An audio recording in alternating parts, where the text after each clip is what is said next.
Hare Krishna, dear devotees, welcome. Welcome. Today is 26 October 2024, Saturday. So we gathered here to continue our discussion on chapter 13.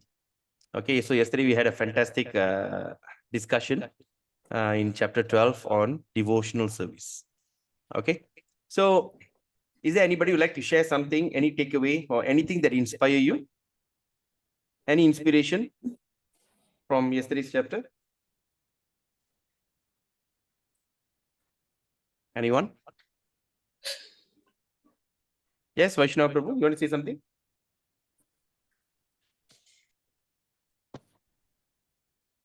Yeah, Prabhu, yesterday's session was nice because you read a lot of verses, na, Prabhu. I read a lot of verses. Yeah, that's how I like Gita class, like that, Prabhu. Yes. Even yesterday, Dasarathan also saying the same thing. Hope that we can discuss the whole verse. Yeah. But of course, the idea is, Prabhu, that we are just giving a summary study. Then after that, the knowledge is so wide. So when we read, we don't get this kind of ideas, so you give. yeah. No, that's the thing. So when after the class, when you immediately going to study back that chapter with Prabhupada's purport, you tend to understand it much better. It's much intense. Anyway, so if Krishna desire, we can also have more program in the future. We can start the Gita class, verse by verse on a daily basis. Well, let's see what is the Krishna's plan, and of course, depends also on your desire that you really want it. Krishna will fulfill it. Okay. So anybody else? Okay, if there's nothing, we continue with our discussion. Yes, Prabhu. Vaishnav Prabhu, you want to say something? Oh, I'm sorry, Prabhu. I forgot to off it. Oh, okay. All right, but there's no echo, eh? There's no echo at the back, eh? None, Prabhu. Okay. There's echo. Who says that? There is echo, eh? Is it very bad? Yes, you can hear the echo. Ah, that's the thing. Okay, how about now? Negative. Okay, negative. All right. Okay, so today, so we're going to discuss on the chapter 13, which is going to be very, very, very interesting, awakening chapter. So that's why I said that we're going to share certain videos which we usually don't share it. If I share that, if I play that video while recording the Zoom, the YouTube will reject it. So I need to off that recording, then continue with that video. Then after that, I have to resume back. So it's all good that you all have attended this last live session, so that you can have a first-hand experience on that thing. Okay. So as we see, okay, but before that, let's do our invocation prayer. Om Ajnanatirmirandasya Gyananjanashalakaya Chakshur Unmilitam Yena Tasmai Sri Guruve Namaha. Sri Chaitanya Manobhistam Stapidam Yena Bhutale Swayam Rupa Kadamayam Dadati Swapadantikam Vandeham Sri Guru Sri Uttapadakamalam Sri Gurun Vaishnavamscha Sri Rupam Sagarjadam Shahagana Raghunathan Vidam Tam Sajivam Satvaitam Savadutta Parijana Saitam Krishna Chaitanya Devam Sri Radha Krishna Padan Sahagana Lalita Sri Vishakan Vidamscha. He Krishna Karuna Sindhu Dina Bandho Jagatpate Gopesha Gopika Kanta Radha Kanta Namastute Tapta Kanchana Gaurangi Radhe Vrindavaneshwari Vrishabhanustude Devi Pranamami Hari Priye Nama Om Vishnu Padaya Krishna Prishtaya Bhutale Srimadi Jayapataka Swaminiti Namine Namacharya Padaya Nitai Kripa Pradayine Gaurakada Damadaya Nagara Gramatarine Nama Om Vishnu Padaya Krishna Prishtaya Bhutale Srimadi Bhakti Vedanta Swaminiti Namine Namaste Saraswati Deve Gauravani Pracharine Nirvishesha Shunyavadi Pasachidestarine. Jai Shri Krishna Chaitanya Prabhu Nityananda Shri Advaita Gadadara Shiva Shari Gaura Bhakta Vrinda. Om Mahavadanyaya Krishna Prema Pradayate Krishnaya Krishna Chaitanya Namne Gaurati Se Namaha. Hare Krishna Krishna Krishna Hare Hare Hare Rama Rama Rama Hare Hare Hare Krishna Krishna Krishna Hare Hare Hare Rama Rama Hare Hare Hare Krishna Krishna Krishna Hare Hare Hare Rama Rama Hare Hare. Om Namo Bhagavate Vasudevaya. Om Namo Bhagavate Vasudevaya. Om Namo Bhagavate Vasudevaya. Narayanam Namaskritya Naram Chaiva Narottamam Devim Saraswatim Vyasam Tato Jayamudiraye. Nasta Prayesu Abhadresu Nityam Bhagavata Sevaya. Bhagavate Uttama Shloke Bhaktir Bhavati Naishtiki. Hari Om Tat Sat. So, today this chapter 13 is actually such a big chapter. By right, it is this particular chapter has been divided into two. Okay, part 1 and part 2.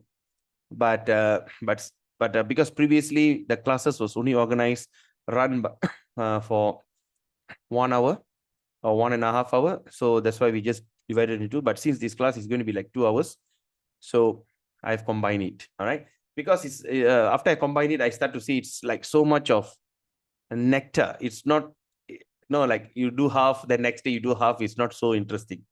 So I've combined it.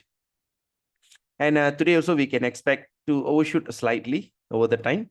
But of course, I'll try to do it within by 9:30. Then of course, today is Saturday. And another thing is, dear friends, devotees, tomorrow Sunday, thought of doing the class in the morning, because I believe that so many people are busy with last minute shopping for Deepavali. Because after that, Monday, Tuesday, Wednesday, it's all will be busy preparing. So if it's okay with all of you, shall we do the program tomorrow morning at 9:30 or 10? All right. So that after we finish that program, because tomorrow there's no Sunday program in Ipoh. So there's so many devotees are busy preparing for Deepavali. So if it's okay, tomorrow morning, we can do chapter 14 in the morning, right? Okay, now the chapter 13. Just to recap, all right, the impact started after the chapter 11, when Krishna started to show the universal form to Arjuna. When he started to see that universal form, he was like, Arjuna was like shocked, and he was scared. And about this chapter 11, Dasarathan yesterday asked a fantastic question. Yeah, he texted me personally.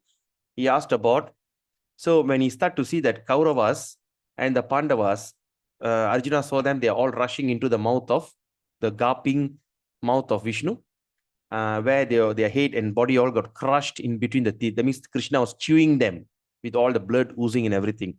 So he asked a very brilliant question. In fact, Dasarathan, for your information, no one asked that question before. All right. So he said, since that all of them got chewed, all got chewed in such a gory form. So the question is, did they all go back home, back to Godhead? All right. Did all that Kauravas and Pandavas, even though they died right in front of Krishna, did they all go back home, back to Godhead? The answer is no. Okay. Because according to that setting up the scene in that war, Kurukshetra, if they die, they go to heavenly kingdom. If they leave, they're going to enjoy the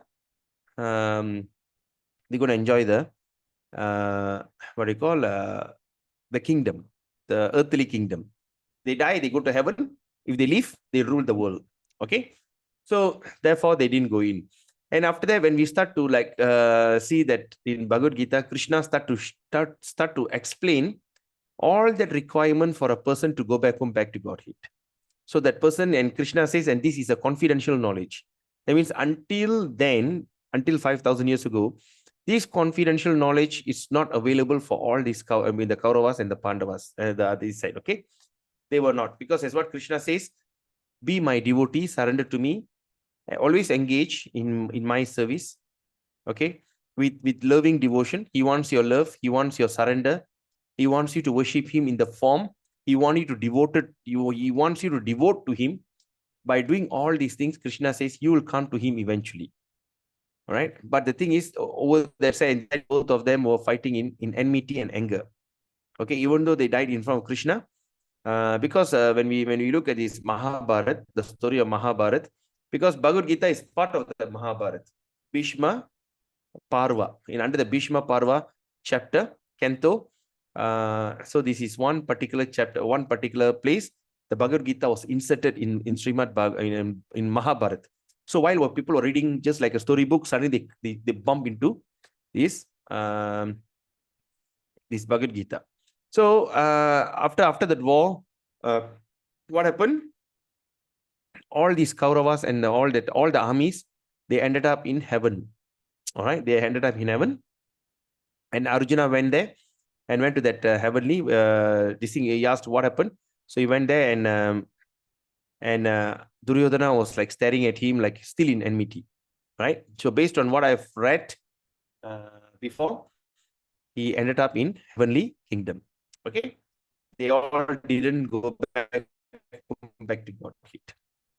And the idea about that both sides were chewed or were destroyed by Krishna, because as what we have studied, right? I think you all, I believe that you all remember that what Krishna says. End of the day, after that, towards the end of the chapter, Arjuna will be like shivering, and he asked, "Who are you? What is your mission?" Do you all remember that? When Arjuna asked that question to Krishna, "Who are you actually? Why you are here? What is your mission?"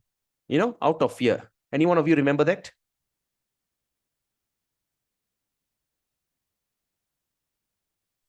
Yes, wonderful. All right. Okay. Yes, very good. That's yes. I said, I am Kala, the time that destroy everything. So that means, in other words, every one of us are in the clutches of death. So if every one of us in the clutches of death, that means we are also rushing into the mouth of Vishnu, getting chewed. But of course, now we have studied Bhagavad Gita and all these things. We have a separate arrangement. All right.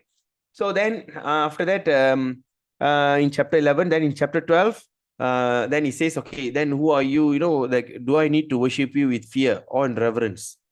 Okay. Then in chapter 12, Krishna explained that the highest and most experiment means of attaining the pure love for Krishna, which is the highest end of the spiritual existence. Okay, by performing pure devotional service. So Krishna says here as pure love. Pure love means what? You have no fear.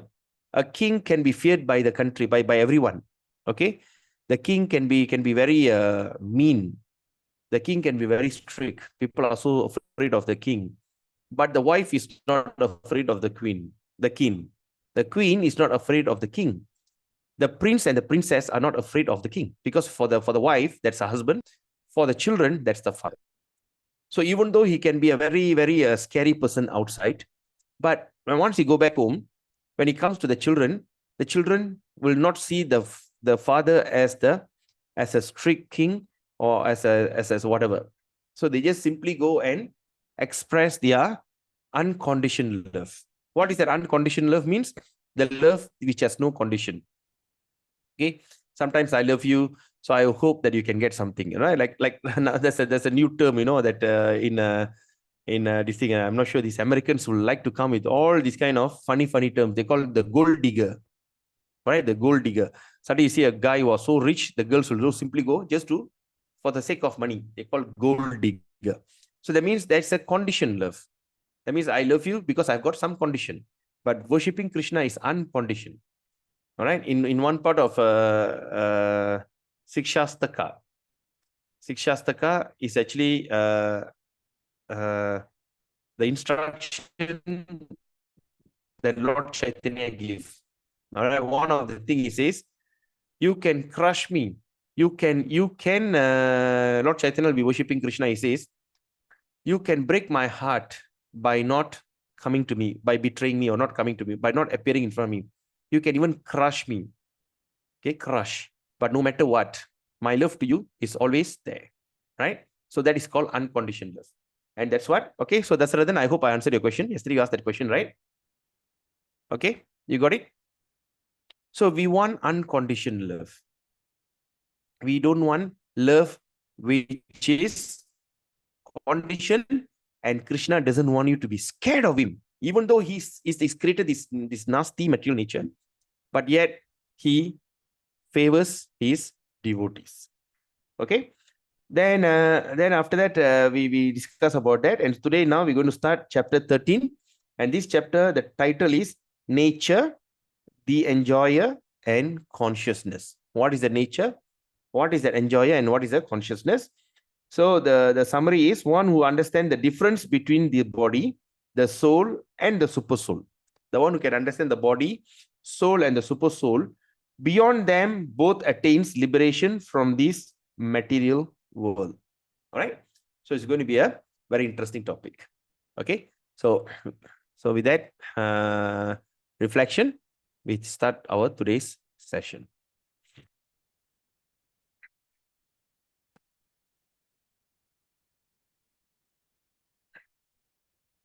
Okay. So ISKCON Malaysia, in collaboration of ISKCON Ipoh First Garden Namahat Center, proudly presents Gita Gyan, the essence of Bhagavad Gita. So in Vaishnava Tantra Sara, Krishna mentions, what they call, what his name? Adi Shankara mentions, Devaki Nandana Krishno, Gita Patena Tushyati, Yatana Vedir Danena Yakna Tirtha Vrata Devihi. So the translation, the son of Devaki, the supreme personality of God, Sri Krishna, cannot be satisfied by study of the Vedas, by doing a lot of charity, sacrifice, or pilgrimage, or even vows, as much as he is satisfied by devotionally reciting the Bhagavad Gita. So when you devotionally recite the Bhagavad Gita, you pleases him the most. So now you see the word here, Devaki Nandana Krishna. Why can't they say Bhagavan Sri Krishna? Why they need to use the word Devaki Nandana Krishna? Because here it is specifying who is the person that you should surrender to. All right. Maybe you can say Krishna, which Krishna you're talking about. All right. Is it this Krishna? So now it's a specific explanation. Devaki Nandana. Devaki is the son of Devaki. So the son of Devaki is Krishna. All right. So that's why it is more in detail. So let's take darshan from Sri Jagannath, Sri Jagannath, Baladev, Subhadra. So when you look at these deities of Jagannath, Baladev, Subhadra, they are very unique deities. They were actually, there is a story about King Yudhishthira, King Maharaj, Yudhishthira Maharaj. He heard that in his kingdom, in Nilachala, there's a hill called Nilachala. In that hill, there is a Swayambhu Bhagavan. Swayambhu Bhagavan, the Lord appeared by himself. The Lord is very beautiful, very attractive, and very powerful. So he had a dream, and suddenly, then after that, he feels like go and meet that Lord. So that Lord is called Nila Madhava. So he told his minister to check out about this thing. So the minister came and said that yes, but of course this place is protected by the tribal people, and it's not possible for you to go. Then he says, okay. Then after that, some or other, the minister convinced the tribal leader to take him to see Nila Madhava. But the condition is you have to tie his eyes so that no one know how to go there. All right. So the minister was so clever enough. He carried some seed, a kind of seed which is he carried some seed with him. And while he was traveling, he just dropped the seed. He was dropping the seed while traveling. He went and saw the Nila Madhava, and he was so awe-stricken. He was such a beautiful deity. Then he came back. He told the king, you know what? That is the most beautiful thing that I've ever seen in my life. All right. Then after that, the king says, but when they took me, they tied my eyes. I couldn't go there. And the king will be very upset. He said, why like that? Then how to go? But don't worry, I dropped some seeds. We can just go there by seeing the plant that grows. No, it's a kind of seed which doesn't grow in that kind of place. So we just see all the seed plants, we just follow. Then after that, he took the king and went there. He went there, he followed all the plants that he follow. Went there, he saw the deity disappeared. When he saw the deity disappeared, Then he was so heartbroken. Then you'll hear a prophecy says that the Nila Madhava has already disappeared from this material world. It no longer exists. So he was so upset. He came back home. Then he was so upset. He was crying. He was like no mood. Was like so much eager to see the deity. Then that night, so Nila Madhava appeared in his dream and said, "Don't worry, I will come in this new form of wood, daru. Daru means wood, Dharu, daru. So daru, there'll be a lock will be like floating in the from the sea, because Jagannath Puri is near the sea beside. All right, it's a coastal town.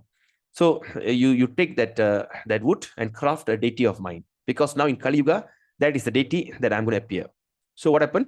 So until end of this Yuga, then he went. Then after that, he went to that the seashore, and he saw that three beautiful lock was floating.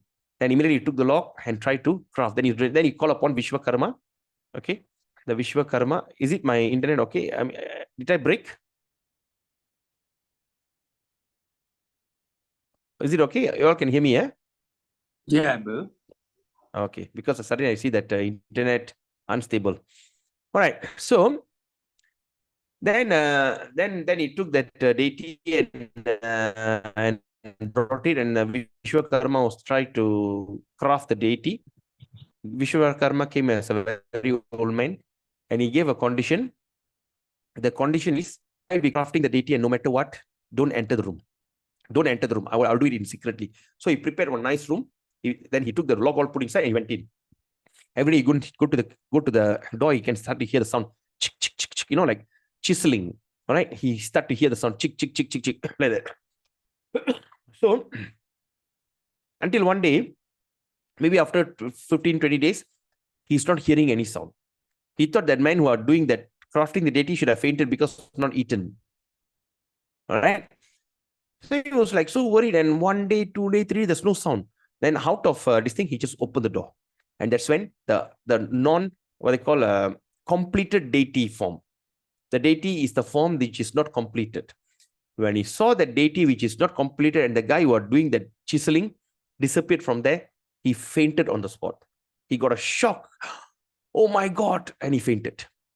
And when he fainted, the Lord came to the dream and says, I will be in this form in Kali Yuga.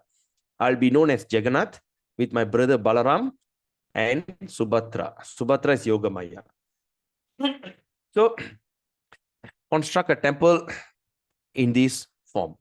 So that is why the Lord appeared in this form. When you see, the hand will be like this. All right, there's no leg, there's no ears, big eyes, and big smile. So what does that mean?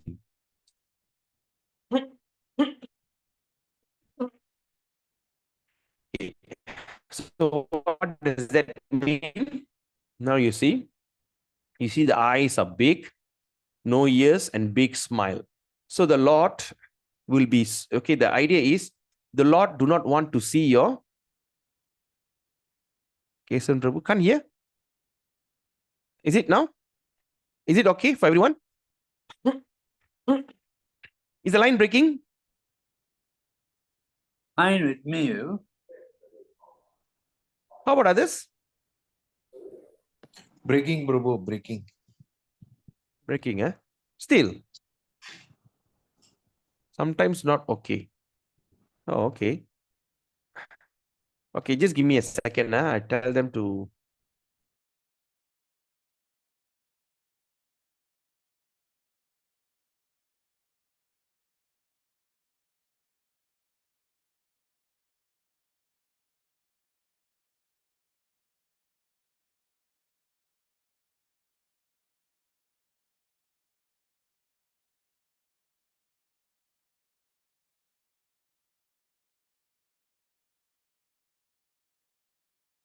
Okay, now?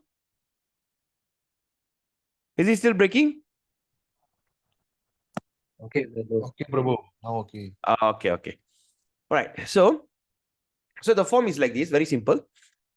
Even a small service you do to him, he will see it with big eyes, with full of excitement.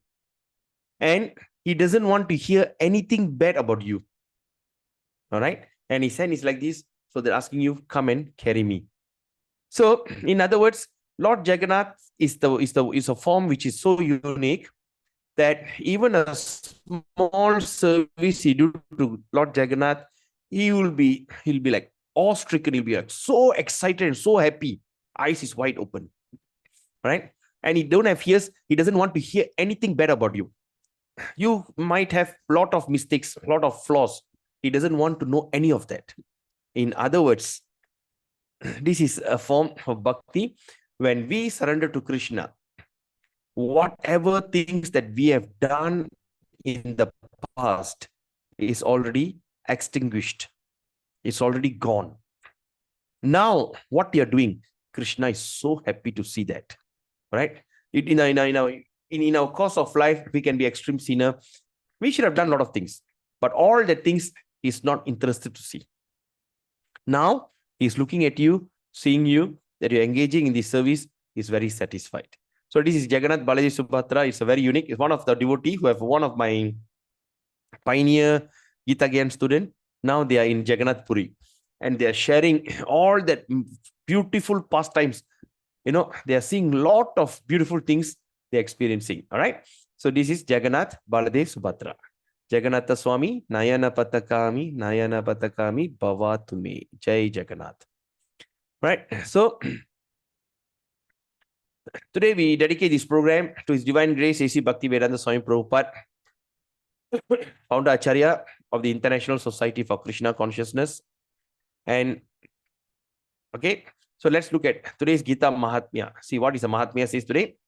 Gita yaschana janati patanam naiva patanam sa eva manushe loke moga karma karo bhavet. Gita yaschana janati patanam naiva patanam sa eva manushe loke moga karma karo bhavet. He says a person who knows nothing about learning and teaching the Gita is a failure in the duty of a human form of life. Can you see? Such a heavy statement. Huh? So it's Vaishnava Tantra Sara, verse 13. He says, a person who knows nothing about learning and teaching the Gita, right, is a failure in the duty of a human life. So, in the human life, which is very rare, Manushyanam Sahasresu, out of thousands of human, one who are fortunate, he'll get a form of a human, right? Once we get this very rare opportunity to be born as a human being, and we do not take an effort of studying Bhagavad Gita, it's considered we have failed in this human form of life, right? So when you look at this, we have 6 senses, right? The animal got 5 senses, and the birds and all these things, they have 4 senses. Okay, the plant and the creeper has 3 senses, and the insects like cockroach and all these things like worms and everything has 2 senses, and the stone or the tree and or the stone, which is living stone, it has 1 senses. So like that, we are divided into 6 senses, right? And we evolve. So when we evolve means we got extra 1 sense. Okay. So say like for instance, you give me a piece of land. You give me a piece of land and okay, you give me a piece of land and ask me to cultivate the land. So after say that Dasarathan give me a land, he said, Prabhu, I give you this land, please cultivate. All right, please plant some vegetables and use it for the temple. I say, okay. Then after 1 week he comes, you see nothing happened. Say, what happened? I say, no, I'm just getting, oh, okay. Then after that, he come back 1 month later, still nothing happened, turn into bush. Then after that, he come in 6 months later, it turned into a secondary jungle, forest, jungle. Then after that, 6 months later, 1 year later, he comes, still nothing happened. What usually you'll do? Common sense. What is the thing that Dasarathan will do?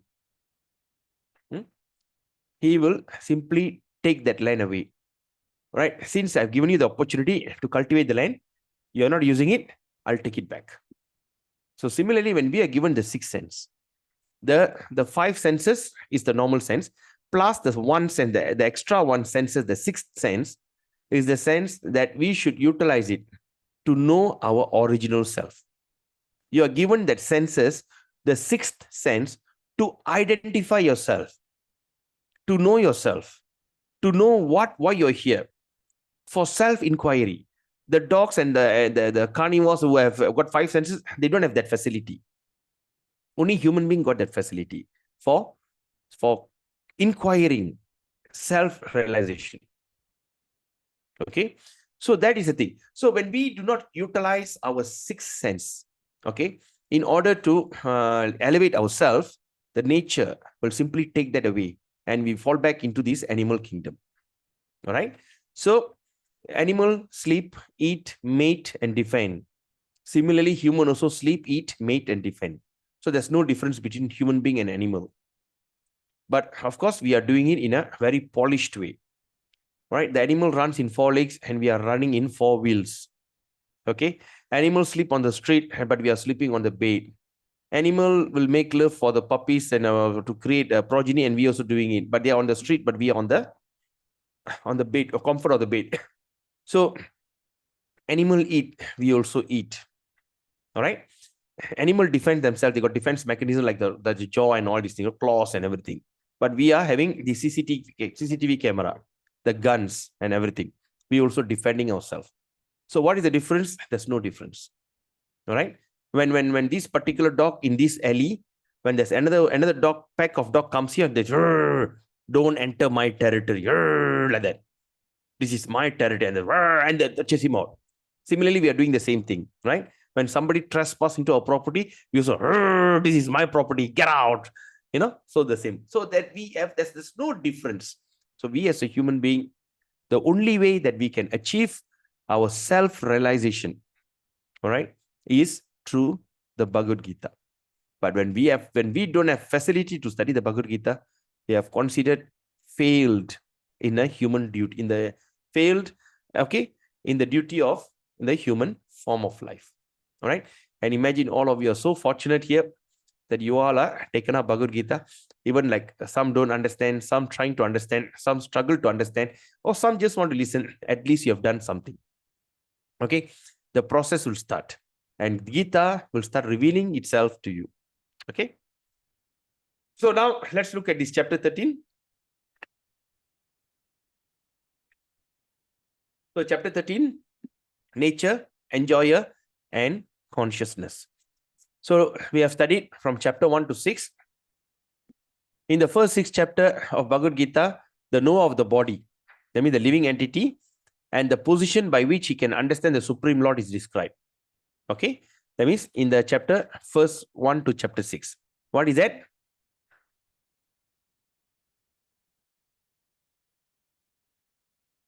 Okay. First 6 chapter. All right. The knower of the body. What does that mean? The knower of the body means you know your body, right? That's the thing, knower of the body, or which is called as the living entity. Okay. It's described. And the position by which he can understand the Supreme Lord are described. Okay. Now the middle 6 chapters. That means chapter. Okay. The middle 6 chapter means, all right, chapter 7 to 12. Okay. The 7 to 12, the Bhagavad Gita, the Supreme Person of Godhead. Okay. In the middle 6 chapter of Bhagavad Gita, the Supreme Personality of Godhead and the relationship between the individual soul and the super soul. Okay. The individual soul, that means you as an individual soul, and the super soul in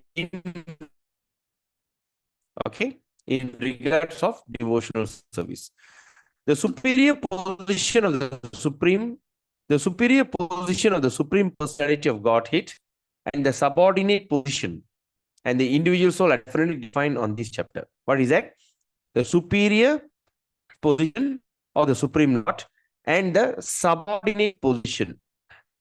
Okay, the superior position and the subordinate position of who? Of an individual soul. All right, are defined in this chapter. So far, so good. All of you understand? Okay. Now, the living entities are subordinate. The living entities are subordinate under all circumstances. Subordinate. That means we are under controlled. We are subordinate. Okay. But in their forgetfulness, they are suffering. Right? Because we have forgotten, we are suffering. When enlightened, so once we get enlightened by pious activity, okay, they approach the Supreme Lord in different capacity. So that means, in other words, we are enlightened by pious activity. That means, you know what? In other words, all of you have perfected your pious activity. Okay, the piety. All of you have perfected your pious activity. What are the pious activity? Feeding the poor, doing charity, philanthropic work, all these kind of things is pious activity. So all of you have already perfected. That's why you got enlightened. All right. So that's why you got that opportunity. Like many people hear about Bhagavad Gita. So many people now.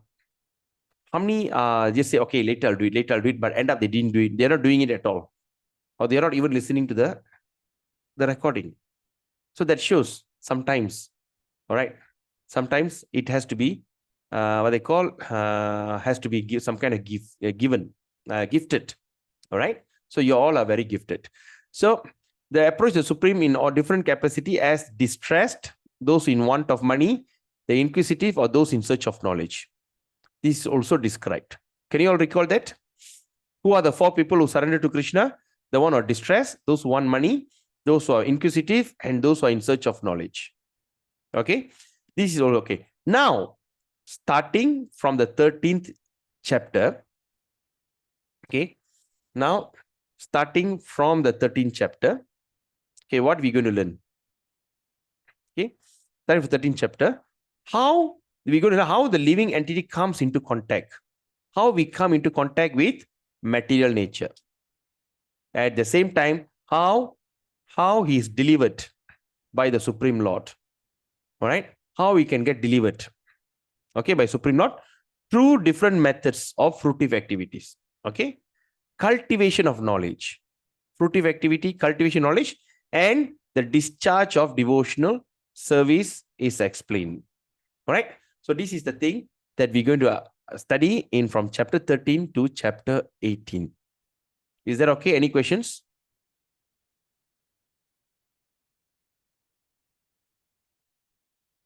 Okay. No question, huh? All right. So we continue. Okay. So let's look at 13.1. Arjuna vacha prakritim purushang chaiva kshetrang kshetranyang evacha etat veditum ichchami jnanam jneyam cha keshava. Prakritim, nature. Purusham means enjoyer. That's why sometimes in Tamil or its language we call husband as Purusha. Purusha means the enjoyer. He sit in one place, the wife will be serving, right? All right. Kshetra. Kshetra means place. Kshetra Jnyan, the knowledge of the place. Okay. Etat Vedita Vichami Jnanam Nyayam, the knowledge and the So the translation is Arjuna said, my dear Krishna, I wish to know about Prakriti. Prakriti means nature. The material nature we are living in is called Prakriti or nature. And he also wants to know about Purusha, the enjoyer.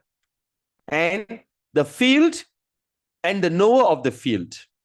All right. And of the knowledge and the object of the knowledge. Yesterday, Vaishnava Kripa Prabhu asked that question. Today, we're going to discuss that in detail. Okay. 2 and 3.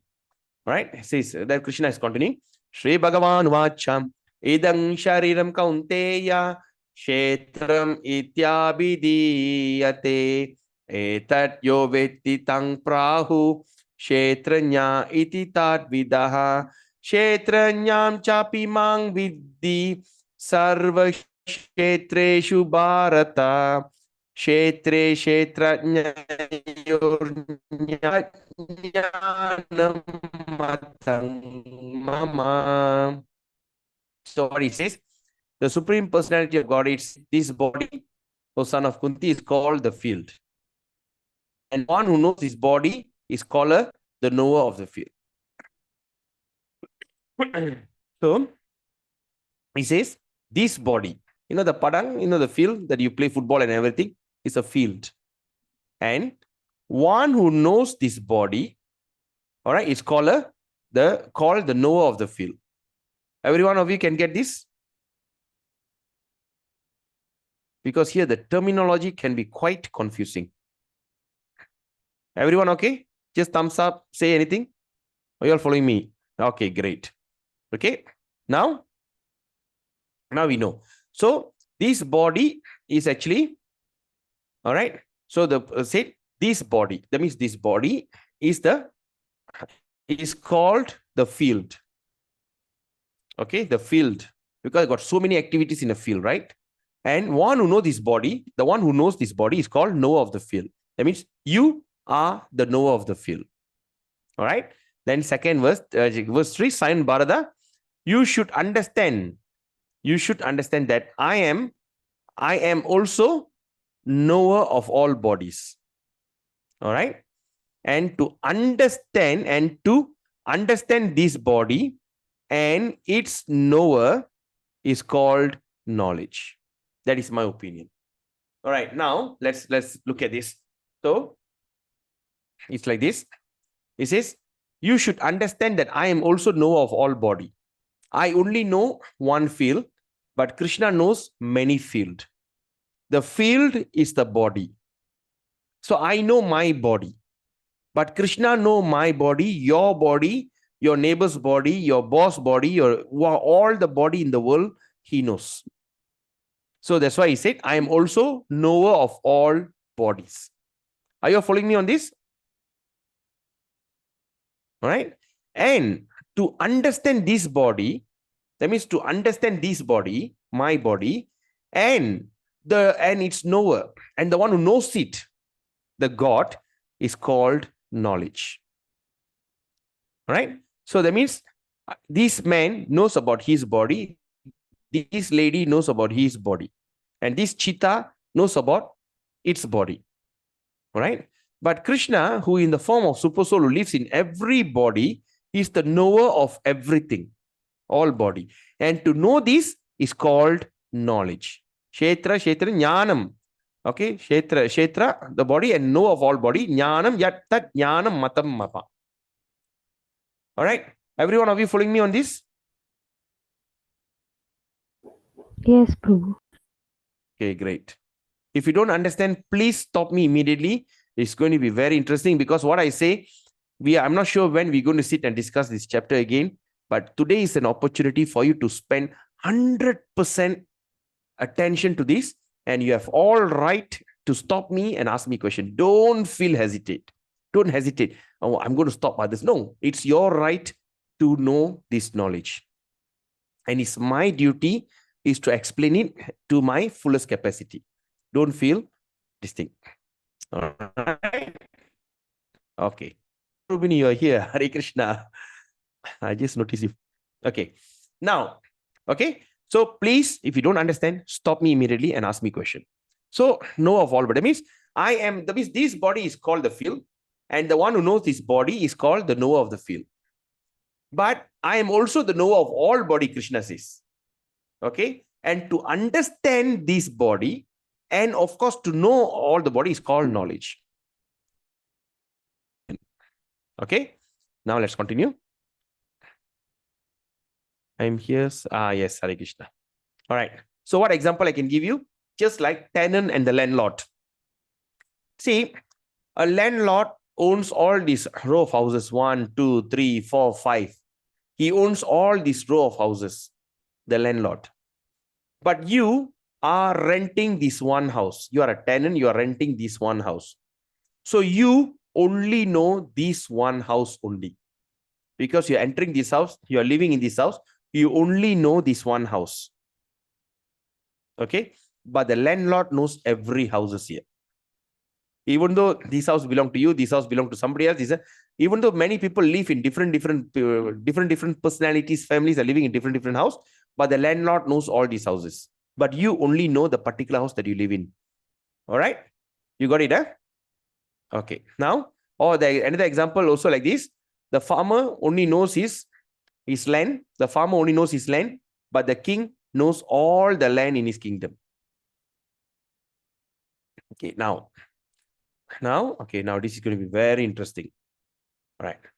So now, 13, chapter 36 to 7, it says, the five great element, false ego, intelligence, the five great elements, false ego, intelligence, the unmanifested, the 10 senses, and the mind, the five sense object, desire, hatred, happiness, distress, the aggregate, the life symptoms, and the conviction. All these are considered in summary to be the field of activities and its interaction. Okay, so now let's look at this. What is the five great element? Five great element, also we call it as Mahabhuta. Okay, we call it as Mahabhuta. Okay, let me get the. Okay, so the five great element. Okay, the five great element is what? So, in other words, okay, the five great element is earth, water, fire, air, and ether. Are you all following me on this? Our body is made of earth, water, fire, air, and ether. These are the five great element. Okay. Then we have another thing called the five knowledge acquiring senses. Okay. The five knowledge acquiring senses. So what is that five knowledge acquiring senses? That means the senses that acquire knowledge. The senses that acquires knowledge. We all acquiring knowledge through our senses. Yes or not? Eyes. Okay. Example, if you are a doctor, you are doing surgery. When you look at it, by looking at it, you know the condition and you know how to treat it. Or surgical, eyes. That means you acquire knowledge through your eyes. Okay. And also through your ears. When you hear something, right? Suddenly, when there's a sound, ping, ping, ping, ping, ping, suddenly you're alert. Because your ears have acquired the knowledge, that is a sound of an alarm. Or there's a sound of your car alarm went on or went off. All right. Or that's something. So we know when this is sound. The nose. Suddenly we sell something very funny. All right. Hey, gas is leaking. Gas is leaking. See, when they first invented gas, the gas has actually no smell. The petroleum gas, so I mean, what they call the gas, the cooking gas, actually no smell. All right. It has created, and it's it has created a lot of explosion. All right. In order to this thing, they put a fragrance. The fragrance of the gas is unique. Only is given to that gas. That's how the gas got the fragrance. So, hey, there's a gas leaking. Go and check it out. The nose. And the tongue. We acquire knowledge by suddenly eat the food or whatever. All right. I'm not getting, the tongue, the taste by tasting it. Okay. Suddenly you just put, hey, something wrong. I think the food is polluted. All right. So like that. And the skin. Okay. Sometimes you feel a chill weather or whatever, like that. So this is the five knowledge acquiring senses. Got it? Okay. Now, there's another thing called the five working senses. What is that five working senses? The five working senses are your voice, all right? Because you're working, that means you're speaking. There's something that coming out from your body, activity that comes on from your body, voice, okay, is one. Second is legs. You walk, okay, you're walking, going towards it. That means it's a working senses. Hands, you're using your hand to do some job. Anus, right, to extricate. That means to remove all that unwanted food, unwanted things from your body. Anus, you go to the toilet, right? Anus, to remove that stool. Genitals, all right, to produce progeny. All right, when you want to produce a child, genitals. So these are called the five working senses. Okay. Now, five sense object. So sense object means eyes. My eyes is form. That means now I'm using my eyes to look at that computer, and this computer screen is a form. Okay. Now so that means the senses, the eyes are the senses and the sense object. Are you all following me on this? Yes, Prabhu. You got it, huh? Okay. Now, so that means the eyes is the senses, and the object is something that I can see. All right. The sound, the ears. What is the sense object for the ear? Is the sound. The sound that it hears is the sense object for the ear. And what is the sense object for the nose? Is the smell. Okay. The nose cannot see the screen. The nose don't understand the screen. But nose will understand if there's something smells comes out from this. Okay. The taste, the tongue. The sense object for the tongue is the taste. And sense object for the touch is the skin. You know, sometimes the braille, the blind people using the braille, they use the braille. They use a sense of touch. They just play, they just see the dot, dot, dot. They can understand. All right. That's a message. Okay, yes, all right. Now let's look at this. Now we also have the thing called subtle body. Do you all remember the subtle body that we discussed? The subtle body is your mind, your intelligence, and also your false ego. Okay. Subtle body means the body that cannot be seen. All right. Unmanifested form of three modes of material nature. All right. The three modes of material nature is pradhana. So that means unmanifested form means the three modes of material nature: goodness, passion, and ignorance. Okay. Now, as I said the day, when a person committing suicide, when a person want to commit suicide, all right, he actually are destroying all this thing only. All right, he's only destroying the material sense this thing. Okay, he's only destroying, but actually the problem is starting it there. Okay, the actual problem is actually, okay, the actual problem is here in the subtle body. Okay, the real problem is in the subtle body. All right, the subtle body, through with the help of mind, intelligence, and ego, false ego, this is how it happens. So by killing this, what they call the gross body, we are actually wasting our time. Right? But the real problem starts here in the subtle body. Okay. Now we have understood the 5 elements. The 5 elements. That means our body is, you can see the thing here. The description here. Of course, this is another description.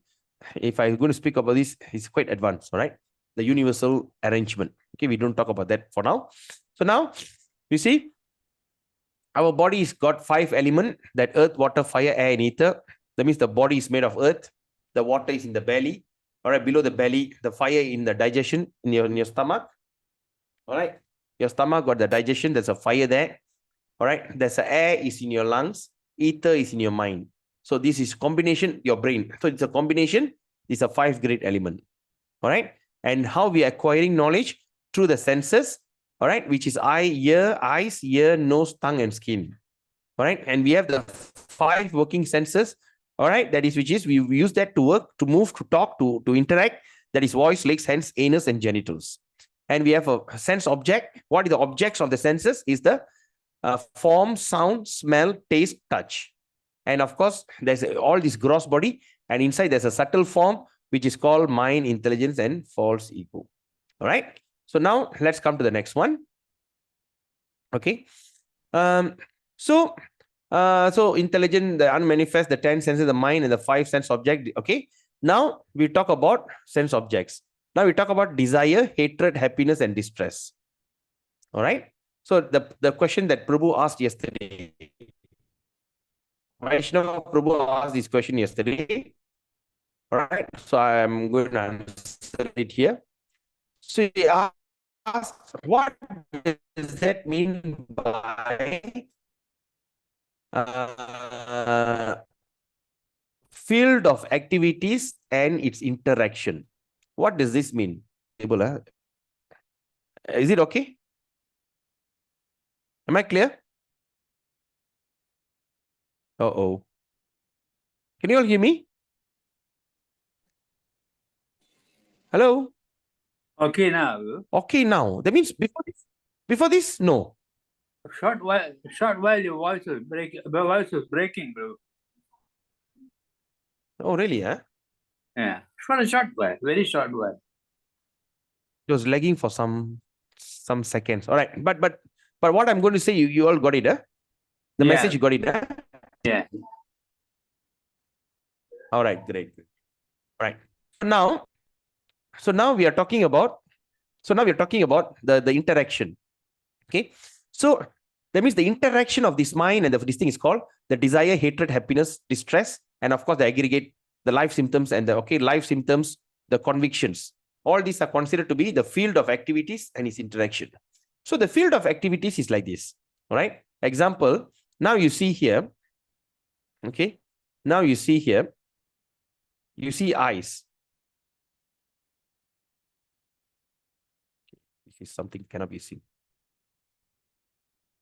Right? You see the eyes here. All right. The eyes sees. All right. The eyes. Okay. Now the eyes. Okay. Through the knowledge acquiring. Okay. Sorry. I just take one example. So knowledge acquiring senses. So the knowledge acquiring senses, what it did? The eyes. All right. The eyes sees a person who are not so talented become rich. Example. Okay. I'm giving my own experience. I was in a first class during my school time. And there was one boy that everyone remembers him because he always last in the entire form. I don't want to mention his name. He also has already passed away. He's always the last. Okay. We were the cream of the crop, the first class. And this fella, he's always the last in the class. And everyone remembers him because he's always the last. In the whole form, I'm not talking about school. The whole form, from 1 till form 5, he's always the last. Right? So, what happened? After we all graduated and everything, we came out from the school and everything. But he became the richest among all of us. Consider he was the richest in the entire form. I think we have 10 classes with something around 50, 40 students. So out of 400 in that batch, he's the most successful. Right?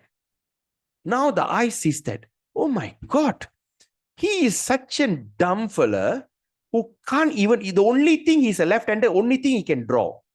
He's very good in artistic. And he utilized that, he started create this wedding deco and everything. That eventually he went into this government contract and he has the bomb license. All right. Any festival in Ipoh, all that fireworks is by him. He got that contract for fireworks, Merdeka Day and all these things, New Year, all that fireworks. He's so intelligent, especially in this kind of artistic way. But of course, eventually he died when the firework that he was producing in his factory exploded. I mean, too bad. Anyway, so his wedding was held in a Chinese school hall. What they call Chinese school basketball stadium, basketball court. Basketball court in Chinese school is big. And they had this Chinese, what they call the dragon dance, kompang, the Tamil Indian, what they call traditional dance. And his guest of honor was the chief minister, Mantri Basa. So now what happened? Now the eyes saw that. All right. Then what happened? It sends information to the mind. All right. And the mind says, and the mind processes it and send to the intelligence. And the intelligence, what happened? Start to produce and start to send back the thing to the mind. And he says that, and the mind gives instruction to the false ego. And the false ego start to trigger. And you know what happened? Okay. The symptom of what they call? Was it hatred? Not hatred. Envy. The symptoms of envy, jealousy came out in my body. So I became jealous of him. Okay. I was thinking we studied so hard. happening? All right. Now, okay. What is happening to my internet? Okay, is it fine now? Now okay, Okay. Prabhu. So now what happened? The false ego start to act, and because of false ego, I start to create this kind of desire. I mean, this kind of what they call jealousy. Okay, it's a jealousy. But now let's talk about hatred. The term hatred. So that means this false ego make me to create the feeling of hatred. Right? You all understand? Okay. Prabhu, Vaishnava Kripa Prabhu, do you understand? How? Okay, so now this is what they call the interaction. The eyes interact with the mind interact with the intelligence and gives this thing and all these things. So this is how the process of the senses and their interaction. And through that interaction, the symptoms of this kind of what they call, okay, this kind of, okay. So through that interaction of the senses, I come to that feeling of desire. All right. I feel like I want to be a millionaire because I see everybody is a millionaire around me. Then the feeling of hatred arises, the feelings of happiness, distress, like that. All these things are creating. Okay. Every one of you understand this? Yes, Prabhu. Yeah. Vaishnava Kripa Prabhu, you got it? Very clear, Prabhu. Very good, Prabhu, at last. But you asked a very fantastic question. Thank you for your question. Okay. Clear all drawing. Okay. Now we understand this. Yes, someone is asking a question. Clear. Oh, Krishna Rubini. Okay. Now, okay, it's already 8:34. Shall we take a short break? Okay. Okay. This is 8:34 now. 8:35. Shall we just take a short break? Meanwhile, I go and sort out my internet.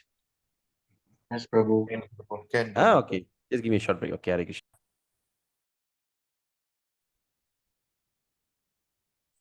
Okay, so we continue.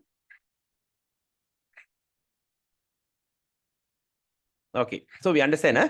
So how the thing hatred, happiness, distress, and aggregate the life symptoms, the convictions that we have and everything is only the interaction between these material senses. Okay, now, okay, we go into this. So the 5 great element. Okay, what is the 5 great element? Is earth, water, fire, air, and ether. Okay. Field of activity. That means this is the field of activity. That means this is the body which has that earth, water, fire, air, and ether. And the knowledge acquiring senses are eyes, ears, nose, tongue, and skin. The working senses, voice, legs, hands, anus, and genitals. The sense object of this eyes is form. Ears is the sound. Nose is the smell. Tongue is the tongue is taste, and skin is touch. Okay. Now, and what is a subtle body? And this is a subtle body, which is the mind, intelligence, and false ego. All right. So this mind, intelligence, false ego is the one who are interacting. So this is the one that actually controls everything. This is the subtle form. So when we leave this body and go back home, back to Godhead, what we do, we're going to drop the subtle form for good. Okay. So whichever birth that we take, the subtle body will follow us. Example, if I were to born as a dog in my next birth, so immediately the subtle body, the mind will arrange everything according to the dog body. All right. The mind, that means I'll have a dog mind. The mind is still there, but it will start to arrange. That means intelligence, my faults, everything is like according to the dog, and the senses are working in the body of the dog. So like that. All right. So this is the subtle body. Okay. So now we understand this. The soul is here. We are the soul. And the first layer of the soul is subtle body. Okay. Which is the mind, intelligence, ego is considered subtle body. And we have the gross body here with 5 working senses, 5 knowledge acquiring senses, 5 what they call element, Mahabhuta. Right. And all these things are under the gross body. All right, let's look at 13, 8 to 12. catalyst of bhakti. 19 qualities. Okay. It mentioned from verse 8 to verse 12. Humility, pridelessness, non-violence, tolerance, simplicity, approaching a bona fide spiritual master, cleanliness, steadiness, self-control, renunciation of the object of the sense gratification. That means renunciation of the object of sense gratification. That means anything object that going to give you sense gratification, renounce it. Absence of false ego. That means totally the false ego is absent. Okay. The perception of evil of birth and death, old age and disease, detachment, freedom from entanglement with children, wife, home, and rest, even-mindedness amid pleasant and unpleasant event, constant and unalloyed devotion to me.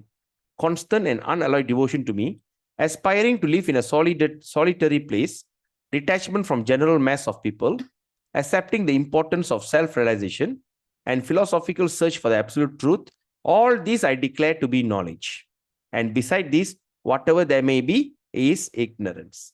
So that means any of these which is beyond, which is not this, it is called ignorance. Okay. This is called the 19 qualities. Humility. When will be humility? When you will be like, when you will be humble, right? When your mind is become very calm. Pridelessness. When your humility means there'll be always automatically you'll be very, you don't have pride, right? Prideless. Non-violence. So when you don't have pride and all this, you will be non-violence. That means you will never attack or by mind or deeds or by this thing. And you'll be very tolerant. Okay. And when you do all this, then you live a simple life, simplicity.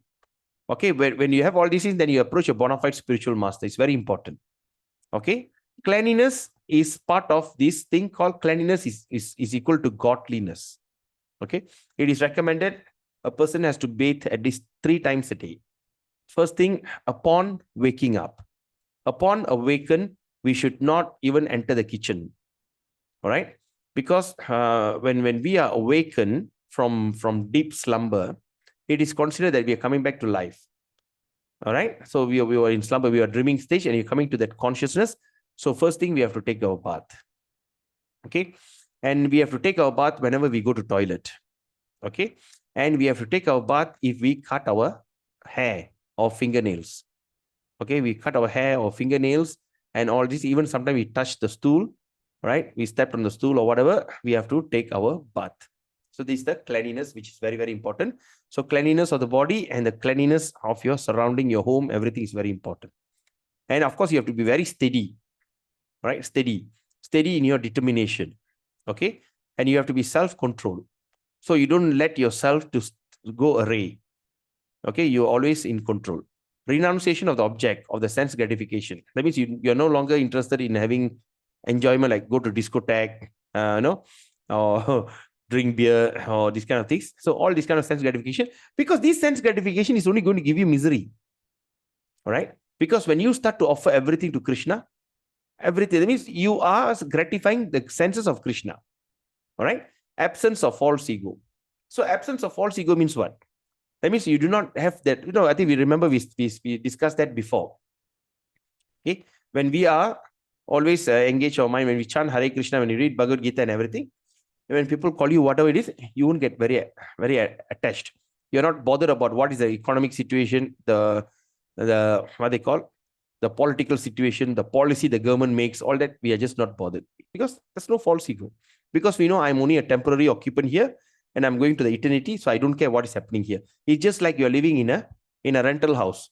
If you're living in a rental house, you just maintain that house only, but you're not going to be so attached to the house. Okay. Oh, this is my house, so I want to renovate this thing. I want to extend my kitchen. Usually we don't do that in a rental house, right? So just like that. That means I understand that I'm staying in a rental house. That means it's a rental body. So I just need to do what I'm supposed to do. Okay. The perception of evil of birth and death, old age and disease. The perception. Okay. Wait. All right. So we understand the perception of the evil of birth, death, old age, and disease.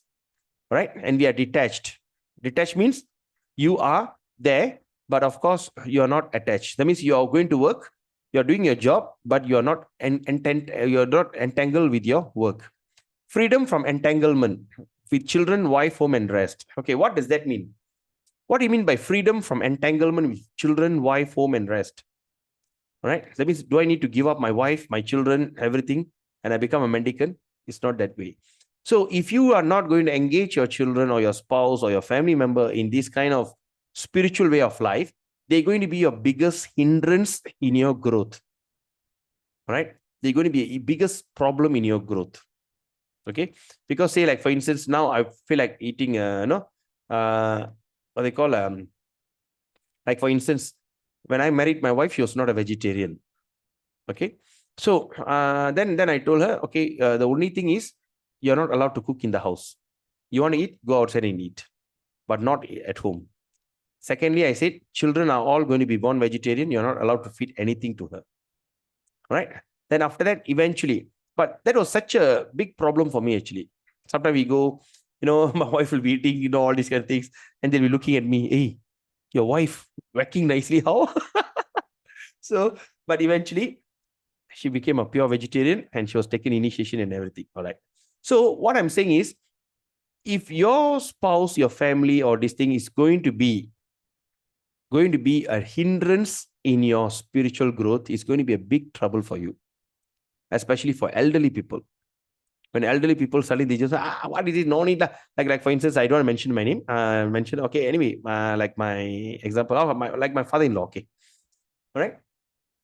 He was chanting 16 rounds. He was practicing. He was doing everything. But my mother-in-law says nothing doing. When you don't take egg, you don't eat non-vegetarian, you're going to be very weak. And he says, no, I will be a vegetarian. I decide. So as he go on, he couldn't sustain. After 6-7 months, 1 year, the whole family come and say, look at you, you have gone thin, look at you, look only skeleton, look at this, look at that. Eventually, he fall back. All right. So whenever he start chanting, hey, come la, what chanting? So it's like that. So it's going to be a big entanglement. Okay. But if you going to practice, right, this devotional service, and you're going to encourage all your family and everything to become a devotee, then it's going to be a very smooth journey. But now currently, okay, I cannot change my wife. I cannot change my children. So therefore, should I just give up them? Should I divorce them? No, don't do that. We have to be very tactful. All right. So we have to be very sober and very tolerant. We just carry on chanting Hare Krishna and pray to Prabhupada. Eventually, things will work out. All right. Do not straight away put the rules and regulation. From now onwards, no, don't do that. Try to change things slowly. Like what I did at home, no cooking. That's it. So like that. So slowly, gradually, because we must understand this bhakti is a gradual process. It is not something that you just decide now and do it tomorrow. It doesn't work that way. Okay. So we have to be very sober, very calm, very composed. And we got that understanding. Okay, this is what. But of course, when we see that people are not actually trying to follow, we just try to encourage them. You only should encourage them, not discard them. Okay. Slowly tell, now why not try this, try that. But eventually one day they said, why you always look happy? Why you look so different? Well, what should I just try? After 30 over years in bhakti, all right, like myself, I'm 31 years in bhakti, right?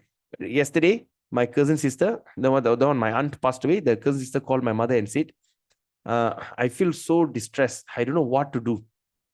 And my mother said, the only thing that you can do is to chant Hare Krishna. And she said, can you get me a set of beads and bag? I think I should start chanting Hare Krishna. Why? Because they can see why these people seems to be very calm and composed, but why I'm always under anxiety. Right? So that is all. Okay.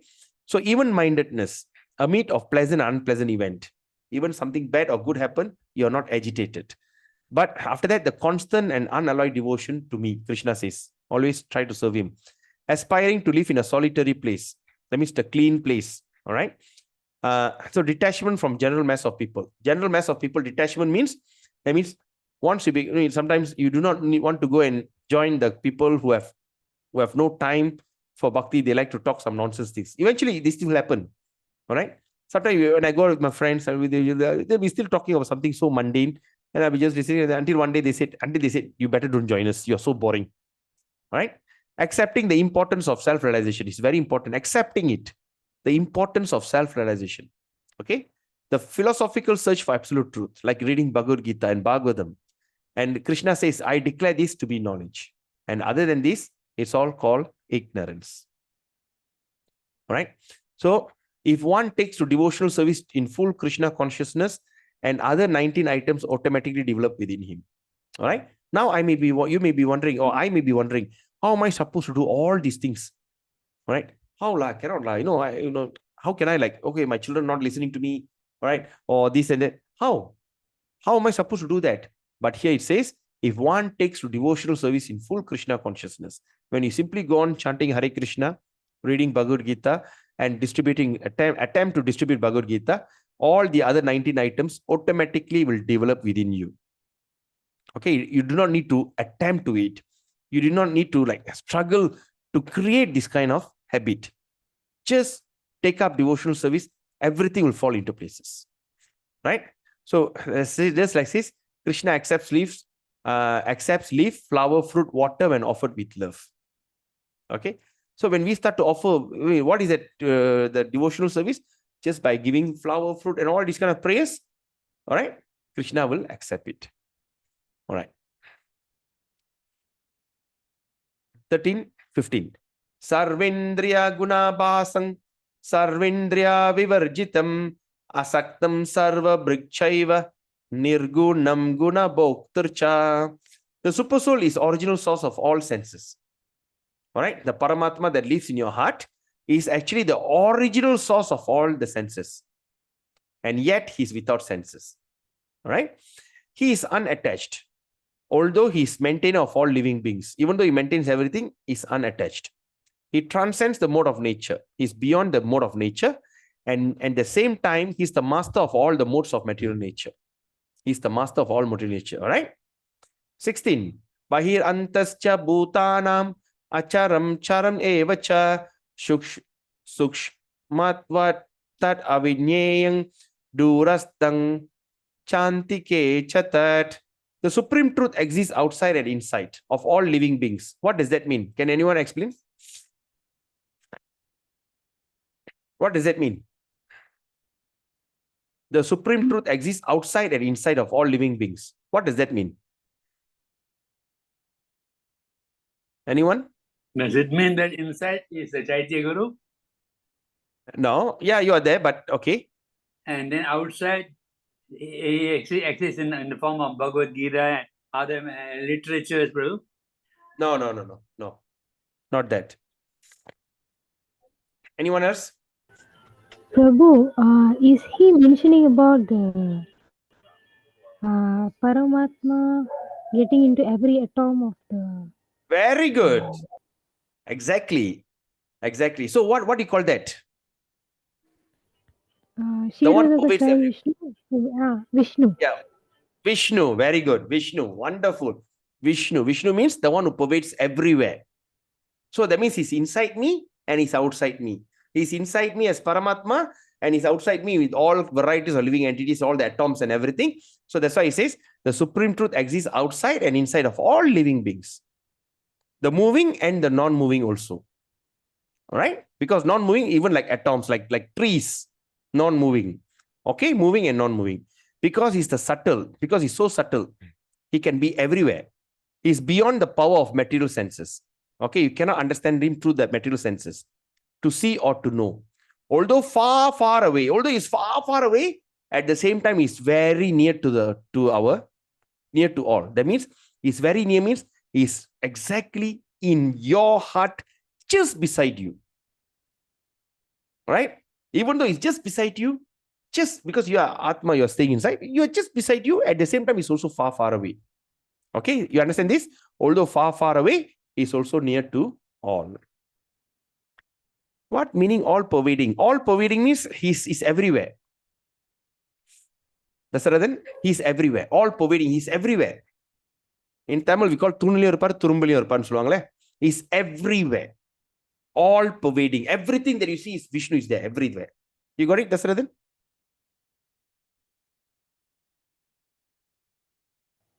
Prabhu, I have a question, Prabhu.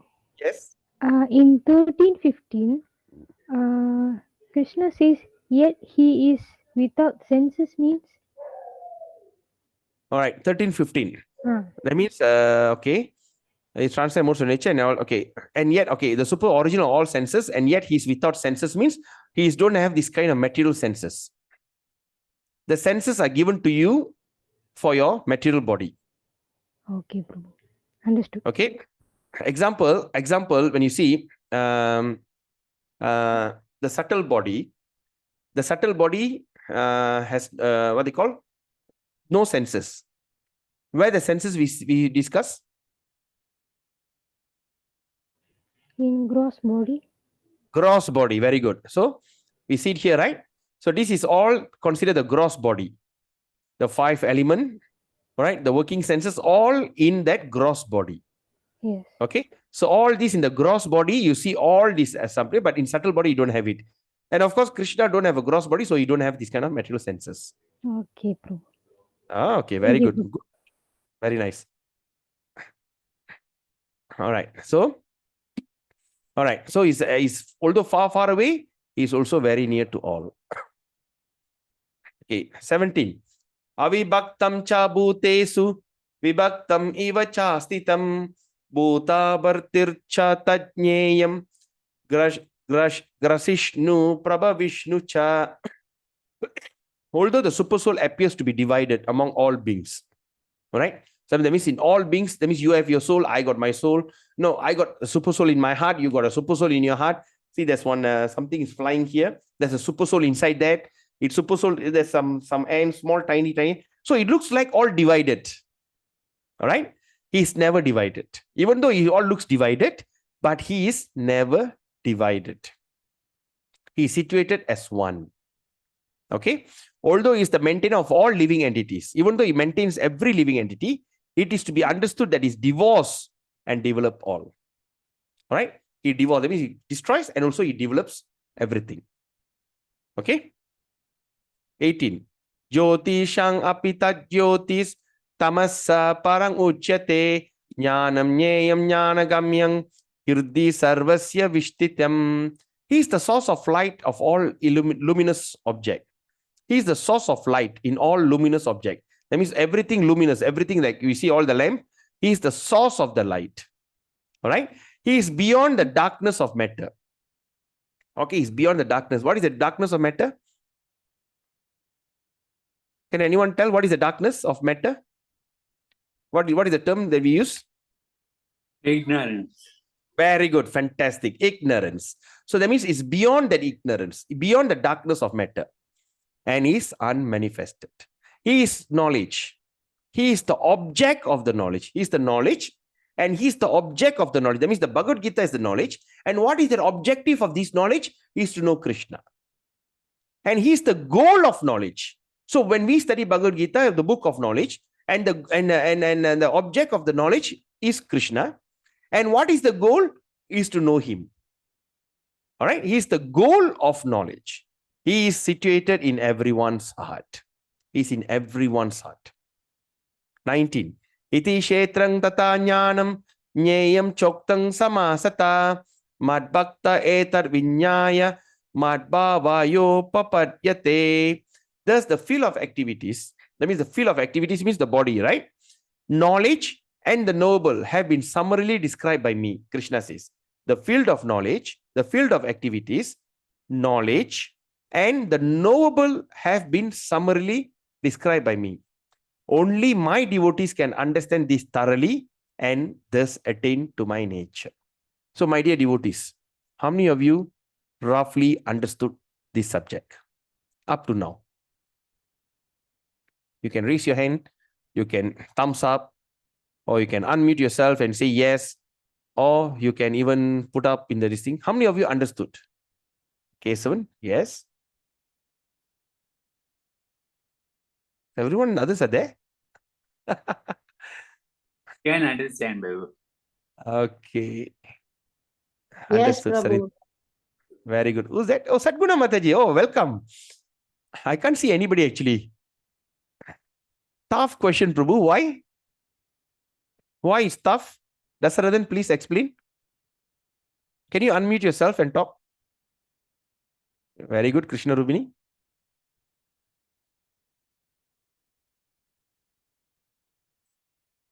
Dasarathan? You have see, you asked the digesting the fat. Let me explain to you what is digesting. When you eat, do you think about digesting the food? Say now you're going for a feast. Okay, you're going for a feast, and in that feast, you know what they call? There are 16 items are prepared. Okay, 16 items are prepared on this thing. When you eat, will you think about digesting it? No. Okay, you say no. Prabhu means you say you're not going to think about digesting. Yes or not? So you're just simply going to devour. You're just simply going to whack. Yes or not? Are you there? Yes, Prabhu. Yes, I'm here. Okay. Yeah. Yes. So you're just simply going to eat, right? Yes, Prabhu. So you don't need to think about how the food going to get digest. Yes. Yes, Prabhu. Yes, yes. So the digestion happen when you don't realize it. You simply eat. The digestion happen in your stomach without you knowing how the thing happened. Yes or not? So similarly, try to just capture the idea, and Krishna will reveal it in your heart very mysteriously. Just like how the thing. Don't try to digest it. You can never consciously digest your food, right or not? Okay, now I've eaten. Now just like what do you call? Like a python. You know, python, after the flow swallow a goat, what the flow will do? In order to digest the food, it will go and curl on the tree very hard and try to break all the bones to help the digestion. But we do not care about that, right? We simply take whatever food that we just have a fantastic feast. And after that, the digestion is happening in your stomach, even without knowing how the process. Similarly, get that idea. Don't worry how the thing going to digest. Don't try to understand, because this is how Krishna will reveal it to you. That's why I say, how many of you roughly understood? You got it, Dasarathan? Yes, Prabhu. Thank you. Thank you. So don't attempt to digest it. Anyway, it's a very good this thing. Okay, so everyone got this idea. So that means even if you understand this roughly, the field of activity is the body. The knowledge of that to understand that body, and also the one who knows that body is called knowledge. And the knowable means to know Krishna as a Paramatma who lives in every body. Okay, it is summarily described by Krishna. And he says, only my devotees can understand this thoroughly. But even though you don't understand this thoroughly, maybe after 1-2 days, you try to think about it, maybe you get confused. Maybe when you start reading the book, you get confused. But actually, you somehow or other understood the concept. All right? You are on your way to go to Krishna's nature. Is that powerful? Okay? Any questions so far? You got it? Okay. Right. Now let's look at 20. Verse 20. All right. Verse 20 says, Prakritim Purusham Chaiva Vidyanadi Ubhavapi Vikarangscha Gunangschaiva Vidhi Prakriti Sambhavan. Material nature and the living entities. Okay, the material nature, Prakriti, and the living entities should be understood to be beginningless. Hey, what does it mean? All right. Their transformation and the modes of matter are product of material nature. What does that mean? So that means the material nature and the living entities should be understood to be beginningless. Okay. You all got it? Yeah.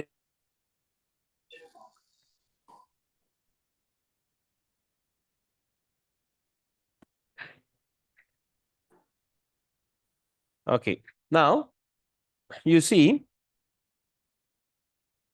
here is Krishna. Okay. Here is the Supreme Personality. Krishna is here. Okay, because I'm not good in drawing. So some or other, okay, the Krishna is here. Then from him, okay, from him, this is what they call we call this as the superior nature, or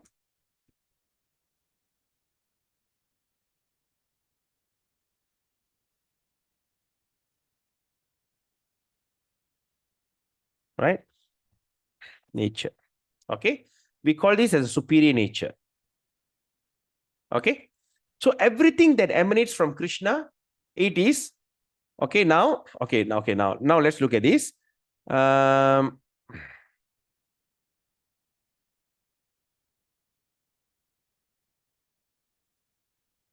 Now this is the inferior nature, or we call it as a material nature inferior. Okay, then the next one we call it as the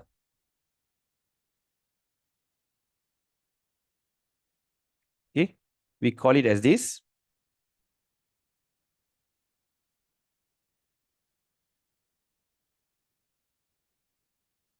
We call this as marginal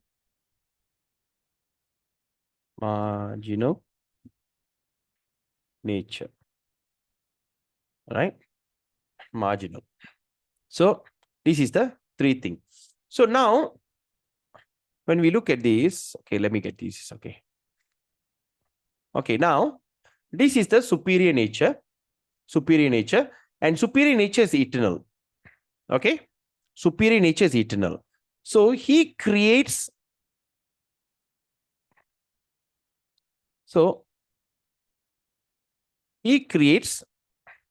the inferior nature. Okay, he creates the inferior nature. Who creates the inferior nature? Krishna creates the inferior. The superior nature is creating the inferior nature. So since the superior nature is eternal, his creation is also eternal. So whenever you feel like it, he simply destroy it. Got it?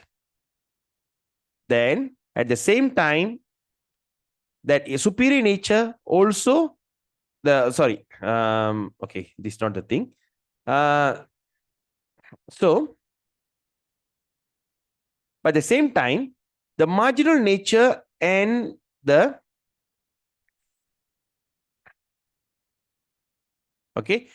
marginal nature and the superior nature are one in quality. That means we are the minute soul and he is the super soul. So when Krishna is eternal, we are, as the minute soul, are also eternal.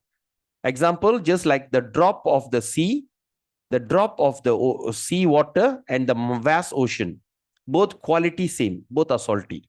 But the quantity, this is huge, this is so minute. Every one of you following me on this? You all understand?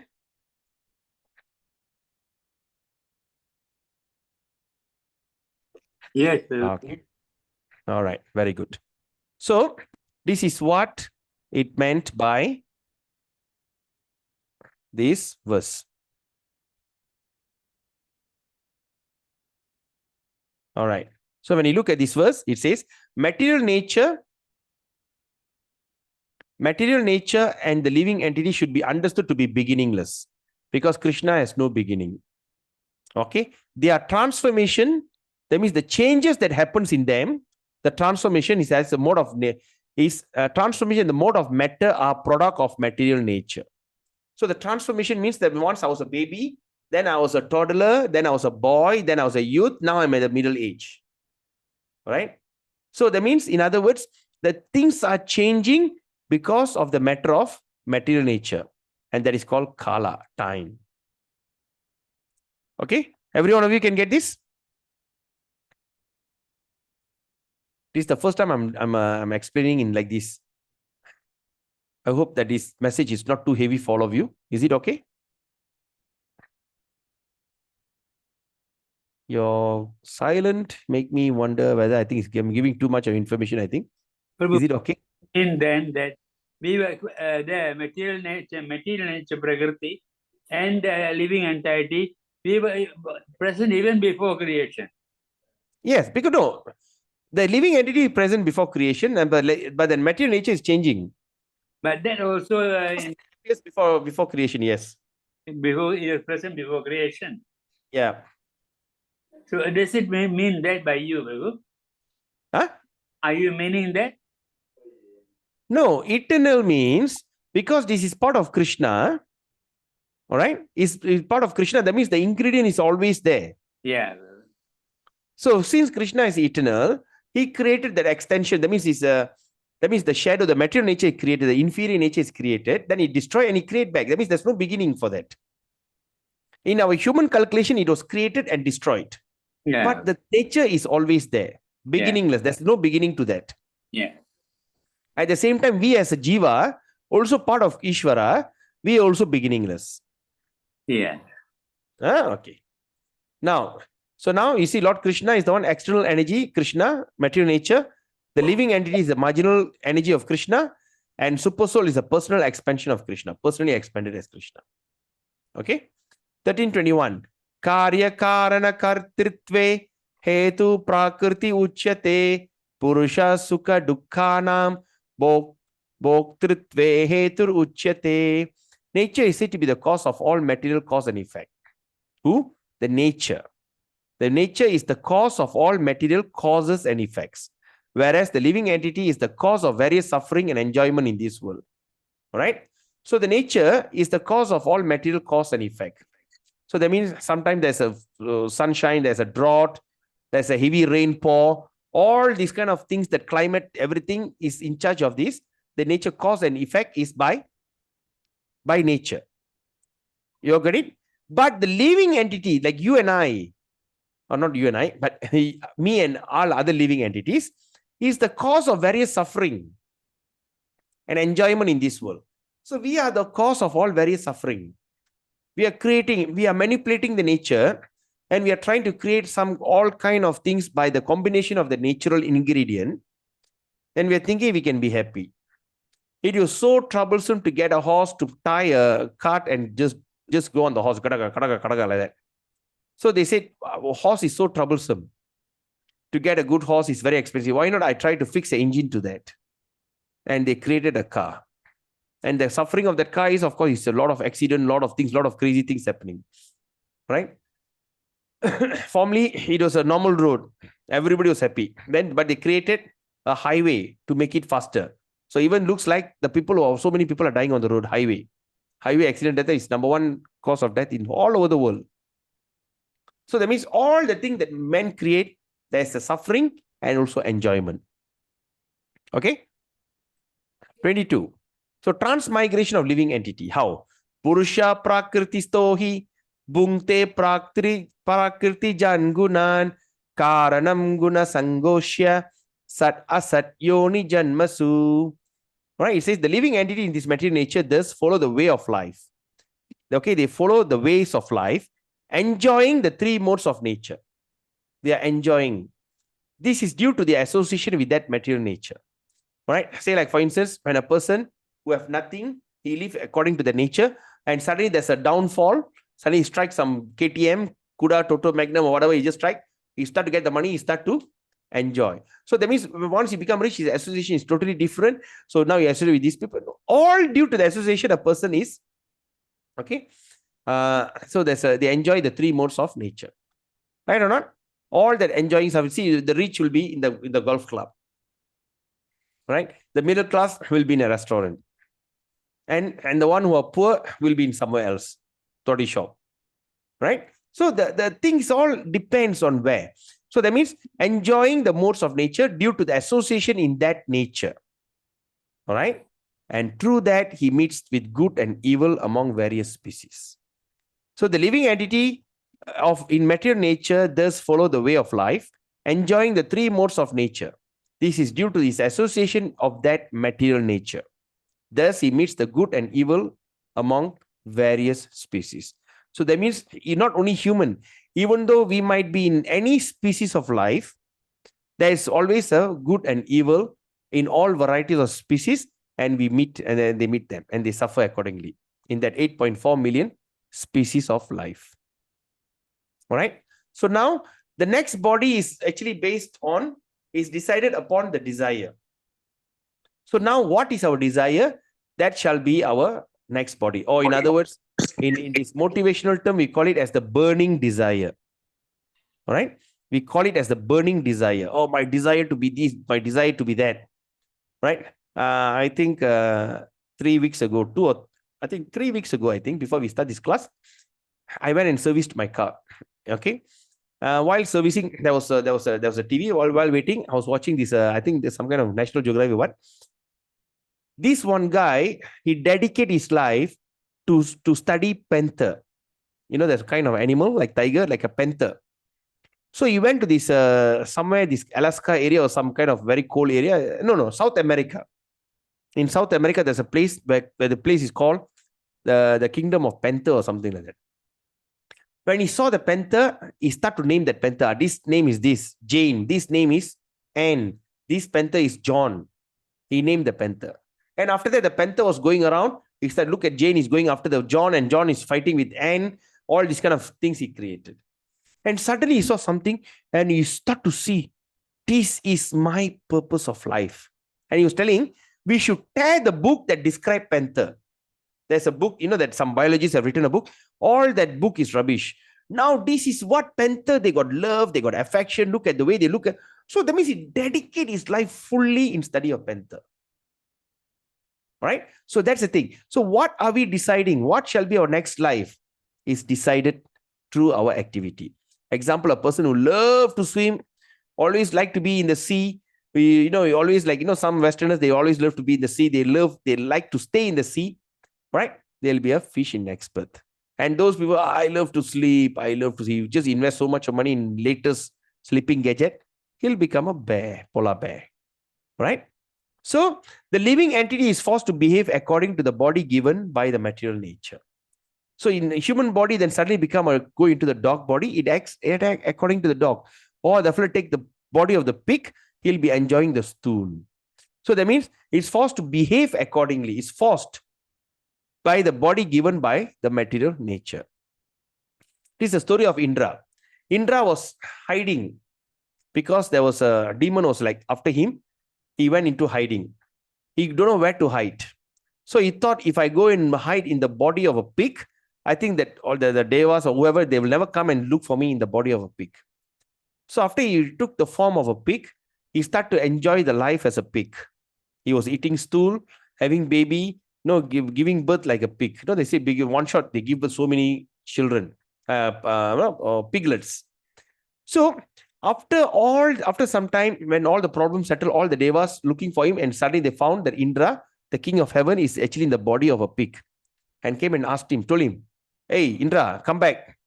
Now all the problems solved for you. Come back now. Okay, now you can give up the body of a pig. Come and rule the kingdom. Back to this thing. But he refused. He said, what? No, I'm enjoying myself in the body of a pig.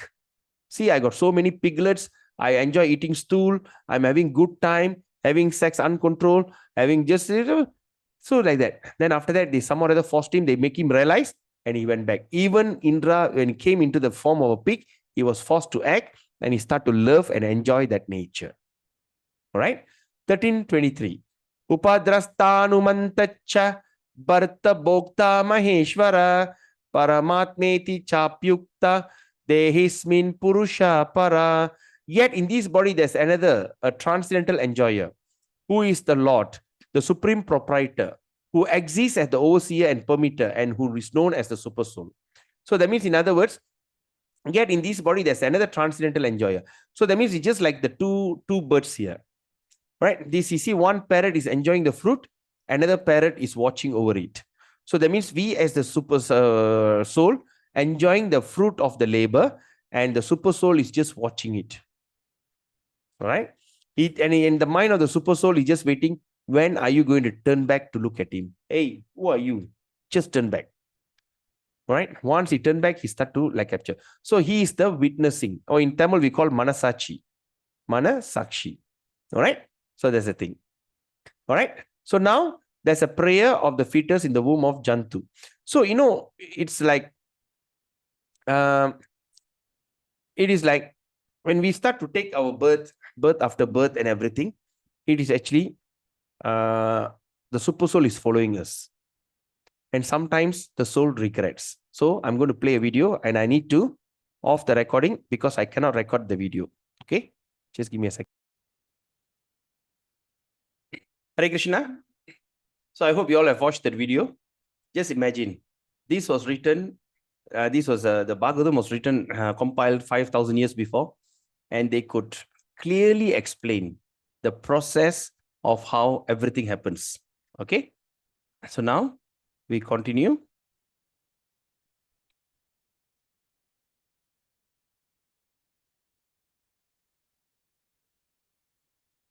So this is the prayer.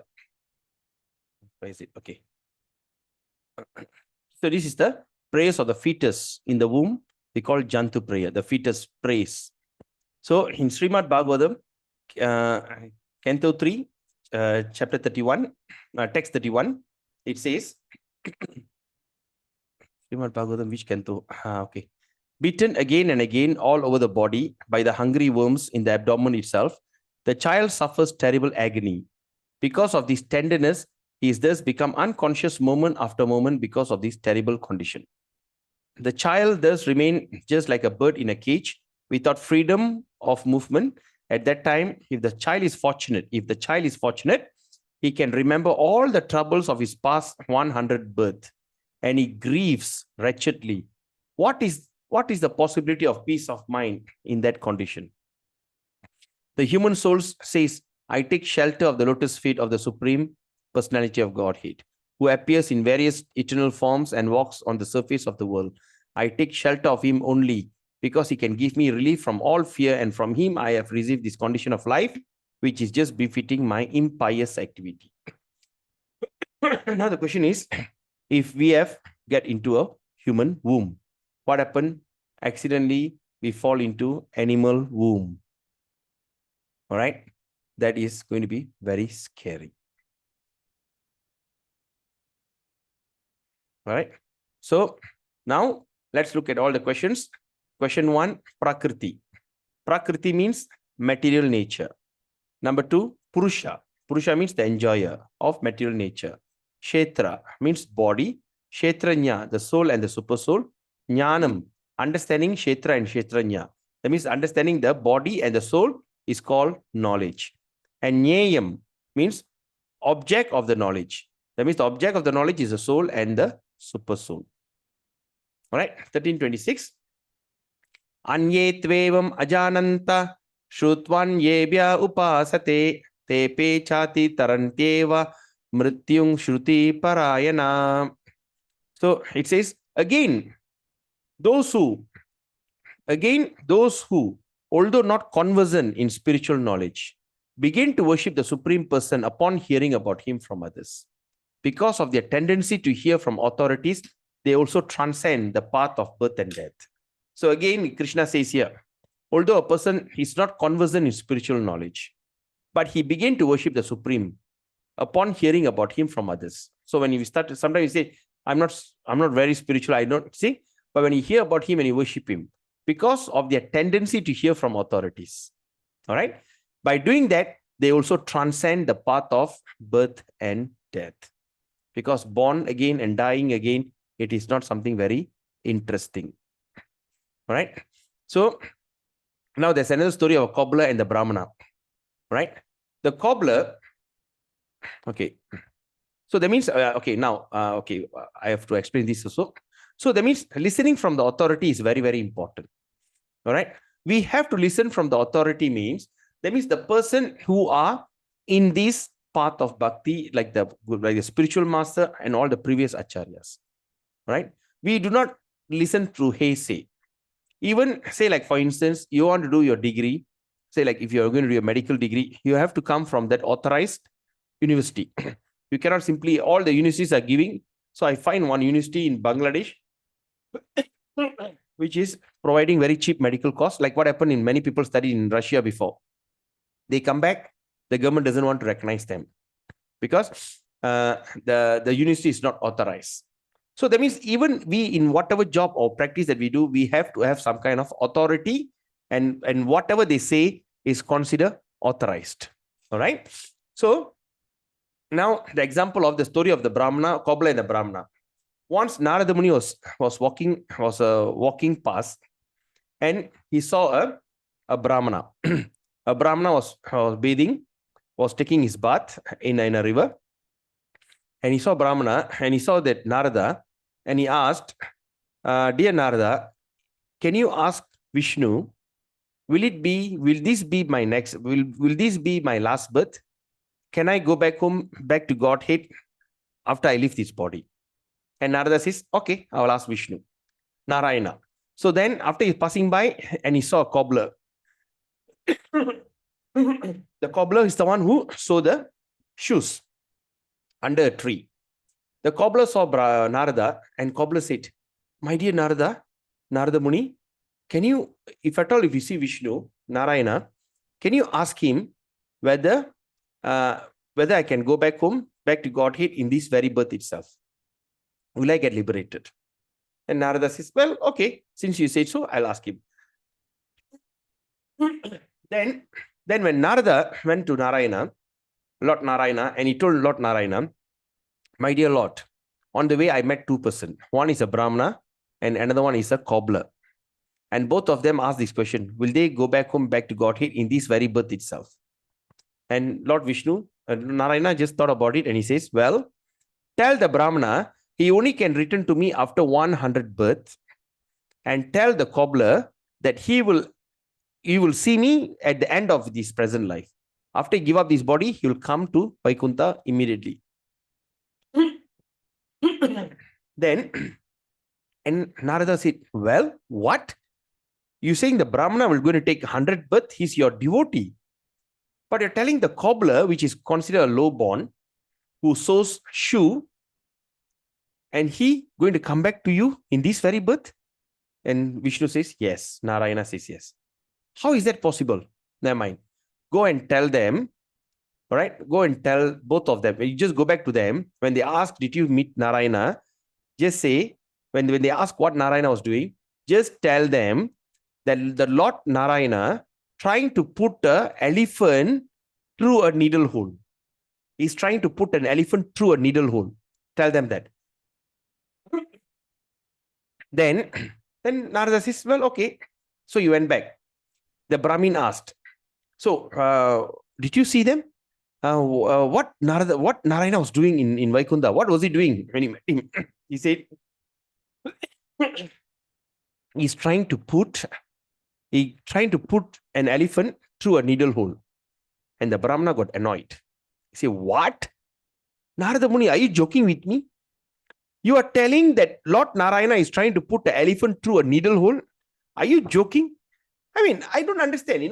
A person like you are talking this kind of craps. How can a person put an elephant through a needle hole? Huh? He was very angry and he left the place. Then after that, the same question asked.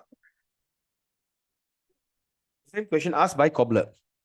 And cobbler asked, what did Narayana was doing? He said, he's trying to put an elephant through the needle hole. And cobbler said, really? My Lord was doing that? Oh, Haribol, that is my Lord. He is wonder. He can do anything. He's omnipotent. He got so much of potential. He can do wonders. And Narada Muni was thinking, well, he told, Mr. Cobbler, he is trying to put an elephant through a needle hole. He said, so what? Why not? The cobbler said. Then he said, then he was sitting under a banyan tree, a big, huge tree. Right? And he said, now look at all the seeds from the tree that fell down. All the seeds from this mighty tree fell down. All right? Do you know that each seed carries this mighty tree? All right? When I plant the seed, it grows into a mighty tree. When Krishna can put a mighty tree in such a small seed, why not he put through an elephant through the needle hole? And that's when he said, what? And that's when he understood. the Brahmana. So that means, in other words, so they are following the authority. So when the authority says that Krishna is omnipotent, omnipresent, the Brahmana did not take that idea. But the cobbler simply agreed to that wonders of Krishna, that he could simply put through an elephant through a needle hole. All right. So that's the story. So now it looks at 34. Sorry, my throat. 34. He says, Yata prakashayatyeka krishnam lokam imang ravi kshetram kshetri tata krishnam prakashayati bharata. O son of Bharata, the sun alone illuminates all this universe. So does the living entity, one within the body, illuminate the entire body by consciousness. Example, the sun is illuminating the whole universe with light. Similarly, the soul that resides in the body, it illuminates the entire body. So that means we are alive, we are kicking, we are running, we are doing all these activities because the presence of the soul in that body. All right. So it illuminates the entire body. So when the soul leaves that body, the body becomes useless. Okay. So the consciousness of one particular body does not share that of another body. So that means the consciousness of my body, it doesn't share with your body. Okay. But the super soul, which is situated in all bodies, is conscious of all bodies. So, but the super soul who lives in every body, he is conscious of everything that happens. I mean, he knows what is happening in my body. At the same time, he also knows what is happening in your consciousness. Right?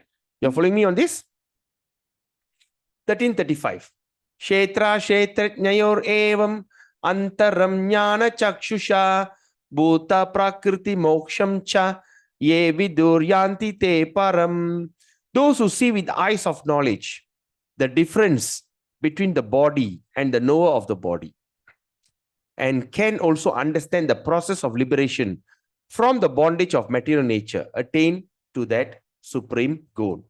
That means those who see with eyes of knowledge the difference, through the knowledge, we can see the difference between the body and the knower of the body. Okay. And can also understand the process of liberation. I mean, these are the people can understand the process of liberation. From what? From the bondage of material nature. And they can attain to the supreme goal. Okay. That means we are seeing everything with the eyes of knowledge. We are not simply speculating. That's very important. We have the eyes of knowledge. We have to see everything through that eye. And what knowledge is that? Is the knowledge of the Shastra, especially Bhagavad Gita. And who presented the Bhagavad Gita? The Bhagavad Gita is presented by the authority, like Srila Prabhupada. He was the authority who translated the Bhagavad Gita. And there is so many versions of Bhagavad Gita out there. So we simply need to follow the authorized version of the Bhagavad Gita. And through that, we can see, through that authority and through that come from the Parampara system, we see the difference between the body and the knower of the body. Okay. And through that understanding, they also know how to save himself, all right, from the bondage of material nature. Okay. The bondage means that all kind of bondage, like hatred, happiness, and all this is called bondage. And that person attains to the supreme nature, supreme goal. We are not the body. We are spiritual being trapped in the body. Okay. Our real interest lies in understanding the simple fact. So our real interest lies in understanding the simple fact. I am not this body, but I'm trapped in this body because of my desire, because of my uncontrolled senses, because I've forgotten my identity, right? It's just like amnesia. Okay. So, example, a person who is suffering from amnesia, right? A person who are, say like a person who are very highly spiritual, highly cultured, okay, who is a born pure vegetarian, okay, he was driving near the mountainous area, suddenly met an accident, all right, he has a big blow on his head, trauma on his head, he forgotten everything, all right, he forgot everything. He was rescued by the Aborigine and saved him. So when he wake up, he forgot everything. He look at the Aborigine start to treat him and everything. Then, due to his forgetfulness, he became very familiar with this Aborigine and their lifestyle. So that person start to wear the cloth like Aborigine and start to hunt for animal and start to drink their blood and start to eat their flesh without even cooking and lived a very low aboriginical way of life. Right? Because of the blow in his head. But after some time, okay, there was another situation. Suddenly there's a second blow happened on his head. He remembered all his things that he had forgotten. So people from amnesia can come out from amnesia when he get another big shock. So that big shock is the suffering of this material world. The suffering, the never-ending suffering, never-ending torture. All right, suffering from our five senses.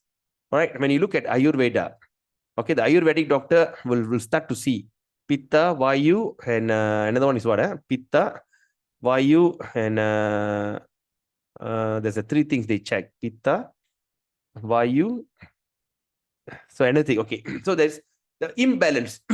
Kaba. So, huh? Pitta, Vayu, and Kaba. Kaba, all right. So all this Pitta, Vayu, Kaba, all from this material, the Mahabhuta, the air, the ether, and all these things become imbalanced. We are suffer from there. Then after that, we are suffering from the eyes and the object, right? Sometimes when we look at something which even though it's not good, but our eyes so attract to that. Okay, our nose is attracted to something. Our tongue is attracted to all varieties of food, right? Like for instance, I'm staying in Ipoh. Every weekend, now you see Friday, tomorrow you see Ipoh become mad place. People all the way from Singapore, they just travel to Ipoh just to eat this tauge chicken. Because of their uncontrolled taste, they take such a big risk. And you can see people are just all the railway station, everything. Ipoh is going to be mad tomorrow. Every Saturday and Sunday, Ipoh is because Ipoh became the food heaven. Right? So they come here, just travel all the way from Penang, from KL, from Johor, from Singapore, just to come here, just to devour, just to eat. Uncontrolled taste.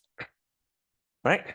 Then this thing. Then after that, there's all this. So we are trapped through the senses.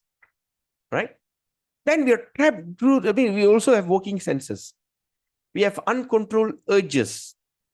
All right? Urge for sexual relationship. Urge for uncontrolled tongue this thing, right?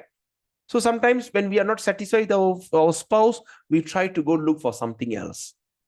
So that's why you see nightclub. The girls will be in a skimpy dress. You look at them, you feel excited, you start to drink more. Then there'll be also a brothel. In Ipoh, there's too many brothels are coming up. And I don't know what is so-called authorities are doing it. All right? All want to have fun, especially in Johor. When people are from Singapore, they just move in. They want to have all these kind of nonsense thing, massage and all this. So we are trapped by these working senses. All right? Then we also trapped through the knowledge acquiring senses. We are wasting our life trying to learn something which is so mundane. All right? What is happening in this world? All right, now there's a second moon started. All right, there's a comet comes, it looks like a second moon. Right? And they're wasting their life studying all these novels. All right, start to novel and want to read about this Abraham Lincoln and what is it called? What do you call it? That great guy from South Africa, right? What his name is? Like Gandhi for South Africa. What is his name? Mandela. Mandela, Nelson Mandela. Because why I'm saying that was the book my father was so attached at his final moment of life. He was reading the story about Mandela. I was telling what mundane book you're reading. All right. But of course, towards the process of death, he really regretted doing all this. And of course, he read Bhagavad Gita. Only Krishna knows where is his destination. So all these kind of mundane things, read about Mandela, read about Gandhi, all right, study about some science fiction, all right. And now they are so excited that Spider-Man is coming back. It's going to be shooting starts next year summer, will be launched in 2025 or 26, 24, 25, 26.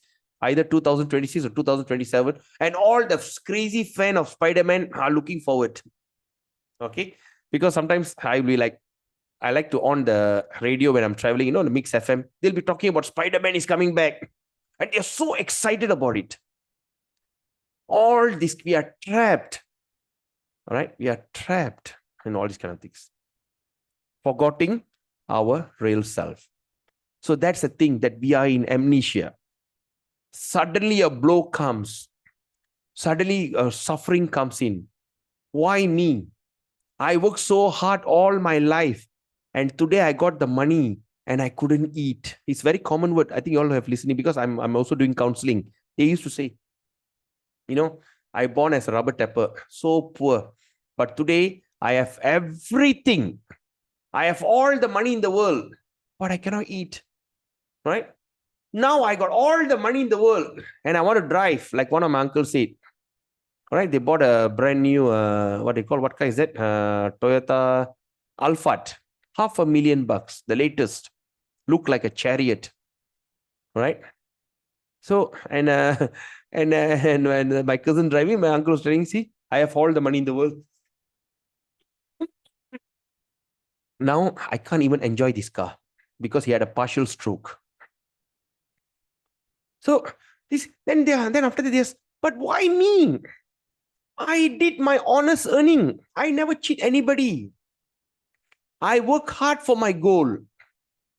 I suffered and struggled to be who I am today. But now, when I have nothing, I was okay. When I have everything, everything is not okay. All right? But the people are always lamenting. They go into distress. They become depressed. And they'll go into the psychiatric hospital. They try to take all the psychiatric drugs. They take all this kind of medicine, right? Just to reduce their depression, reduce their schizophrenic, and all this thing, all kind of condition. Just to reduce all this, they need to take all that, because they never ask the question, why I am going through this? Is there something I have not yet learned? Is there something that I need to know and have not known yet? Okay. Is there something that I know, I should know? And what is that? Is there something that I should know? Why not I go and ask someone? And who should ask? Don't ask a person who are also depressed like you. You know, hey, how lah? I also don't know lah. No, come lah.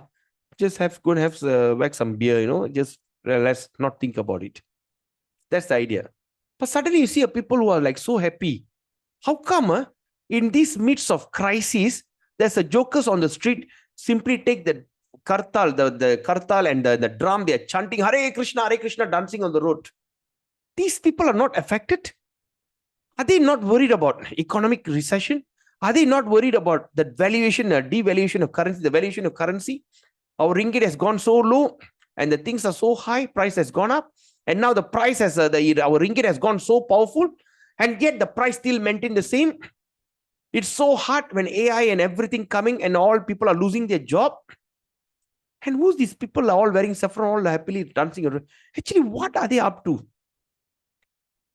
And they're going to ask, my dear sir, why you all are so happy? It's a very common question. Sometimes I used to get. Aren't you worried about all that?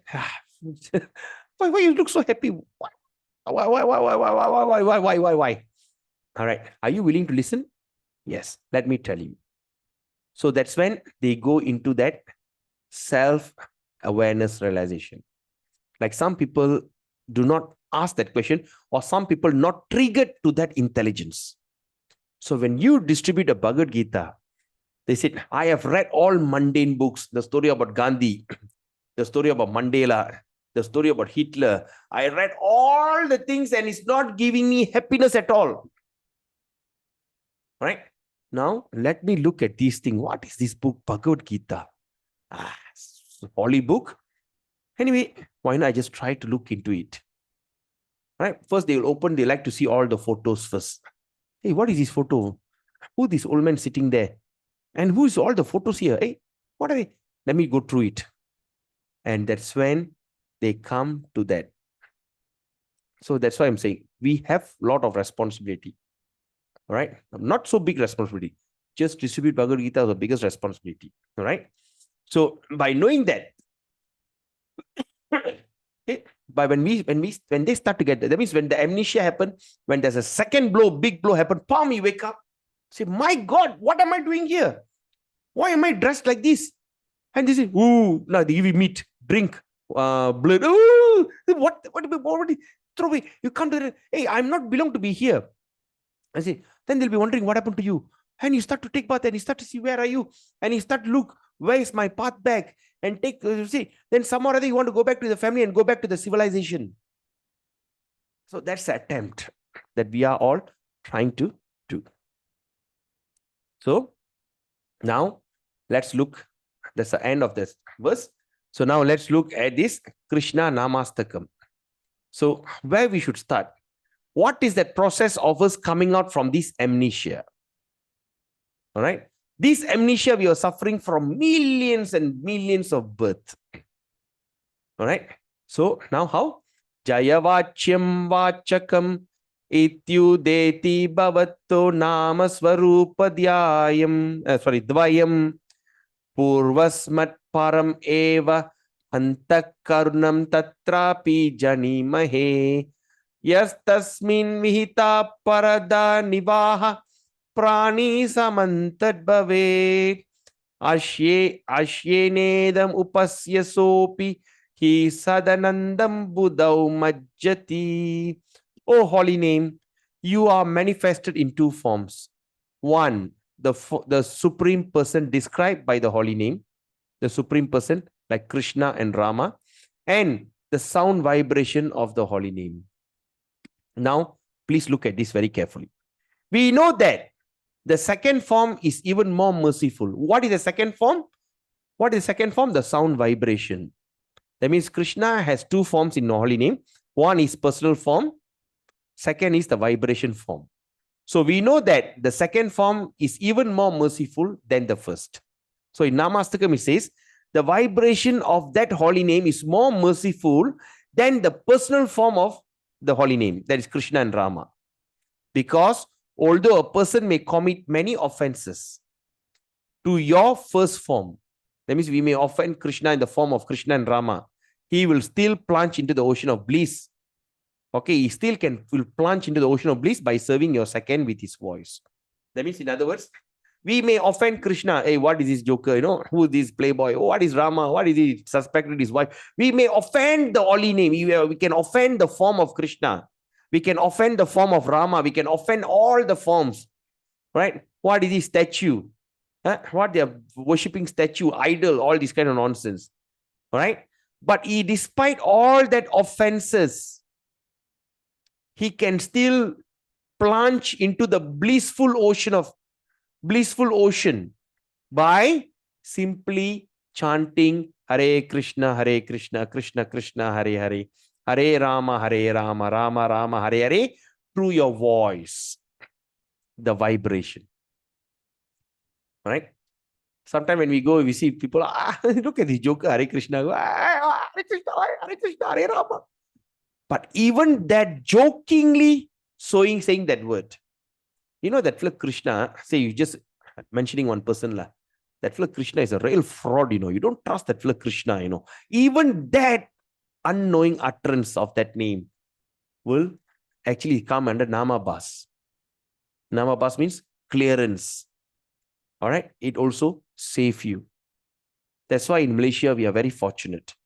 Why in this country that you don't see any earthquake and everything, and there's abundance of rain, abundance of food. And those days, you know, the Indian trade merchants, they used to call this place as Swarna Bhumi, the golden land. Swarna means gold. Why? Because here everything is in abundance. Do you know that practice bhakti is more easier in Malaysia even in India? All right? Why? Because here every day we are chanting the holy name. Matahari sudah keluar. Hari apa? Hari Kamis, Hari Raya, Hari Deepavali, Selamat Hari Deepavali, Hari Guru. Right? And tengok itu Rama, the butterfly. Huh? And there's even the most interesting part. There's a very famous shopping place, right? Hari Hari. You know, in Ipoh, there's a place called Billion, and opposite there's a Hari Hari. You go there, Hari Hari, Hari Hari, Bari, Billy, Hari Hari, Hari Hari. They're just simply chanting Hari Hari, Hari Hari, Hari. Because of that, imagine we are very blessed. Okay. Yes, just realize, Hari Hari, Hari Hari. So just think about it. So chanting of the holy name is going to be the most sublime way of releasing us from this bondage, because he said the holy name is more merciful in the form of vibration, because anybody can do it without any qualification. All right. So with then we end the session here. So is there any questions, any comment? Yeah, that's the last one. Yes. Why these things like? Okay. Okay. So with this, we end the session. It's already 10:03. So I hope that you have enjoyed the session. And I'm so sorry to overshoot the time. And I also like to thank all of you for allowing me, giving me the opportunity to express this chapter 13. It's so beautiful chapter. So is there any questions or any comment? There's a message. Yes, sir. I have learned a lot, sir. Thank you so much. My pleasure. It was fruitful sharing. Yes. Please join all our class, huh? Krishna Rubini. Okay. All right. So now, is it okay if we do our class tomorrow in the morning? Is it okay with everyone? Hare Krishna. Sarinta, okay, I'm okay. Kesavan Prabhu, no problem, Prabhu. Oh, okay. All right. Tasaradan, fine. Okay. So, shall we meet at 9:30 or 10? What is your preferred time? 9:30 or 10?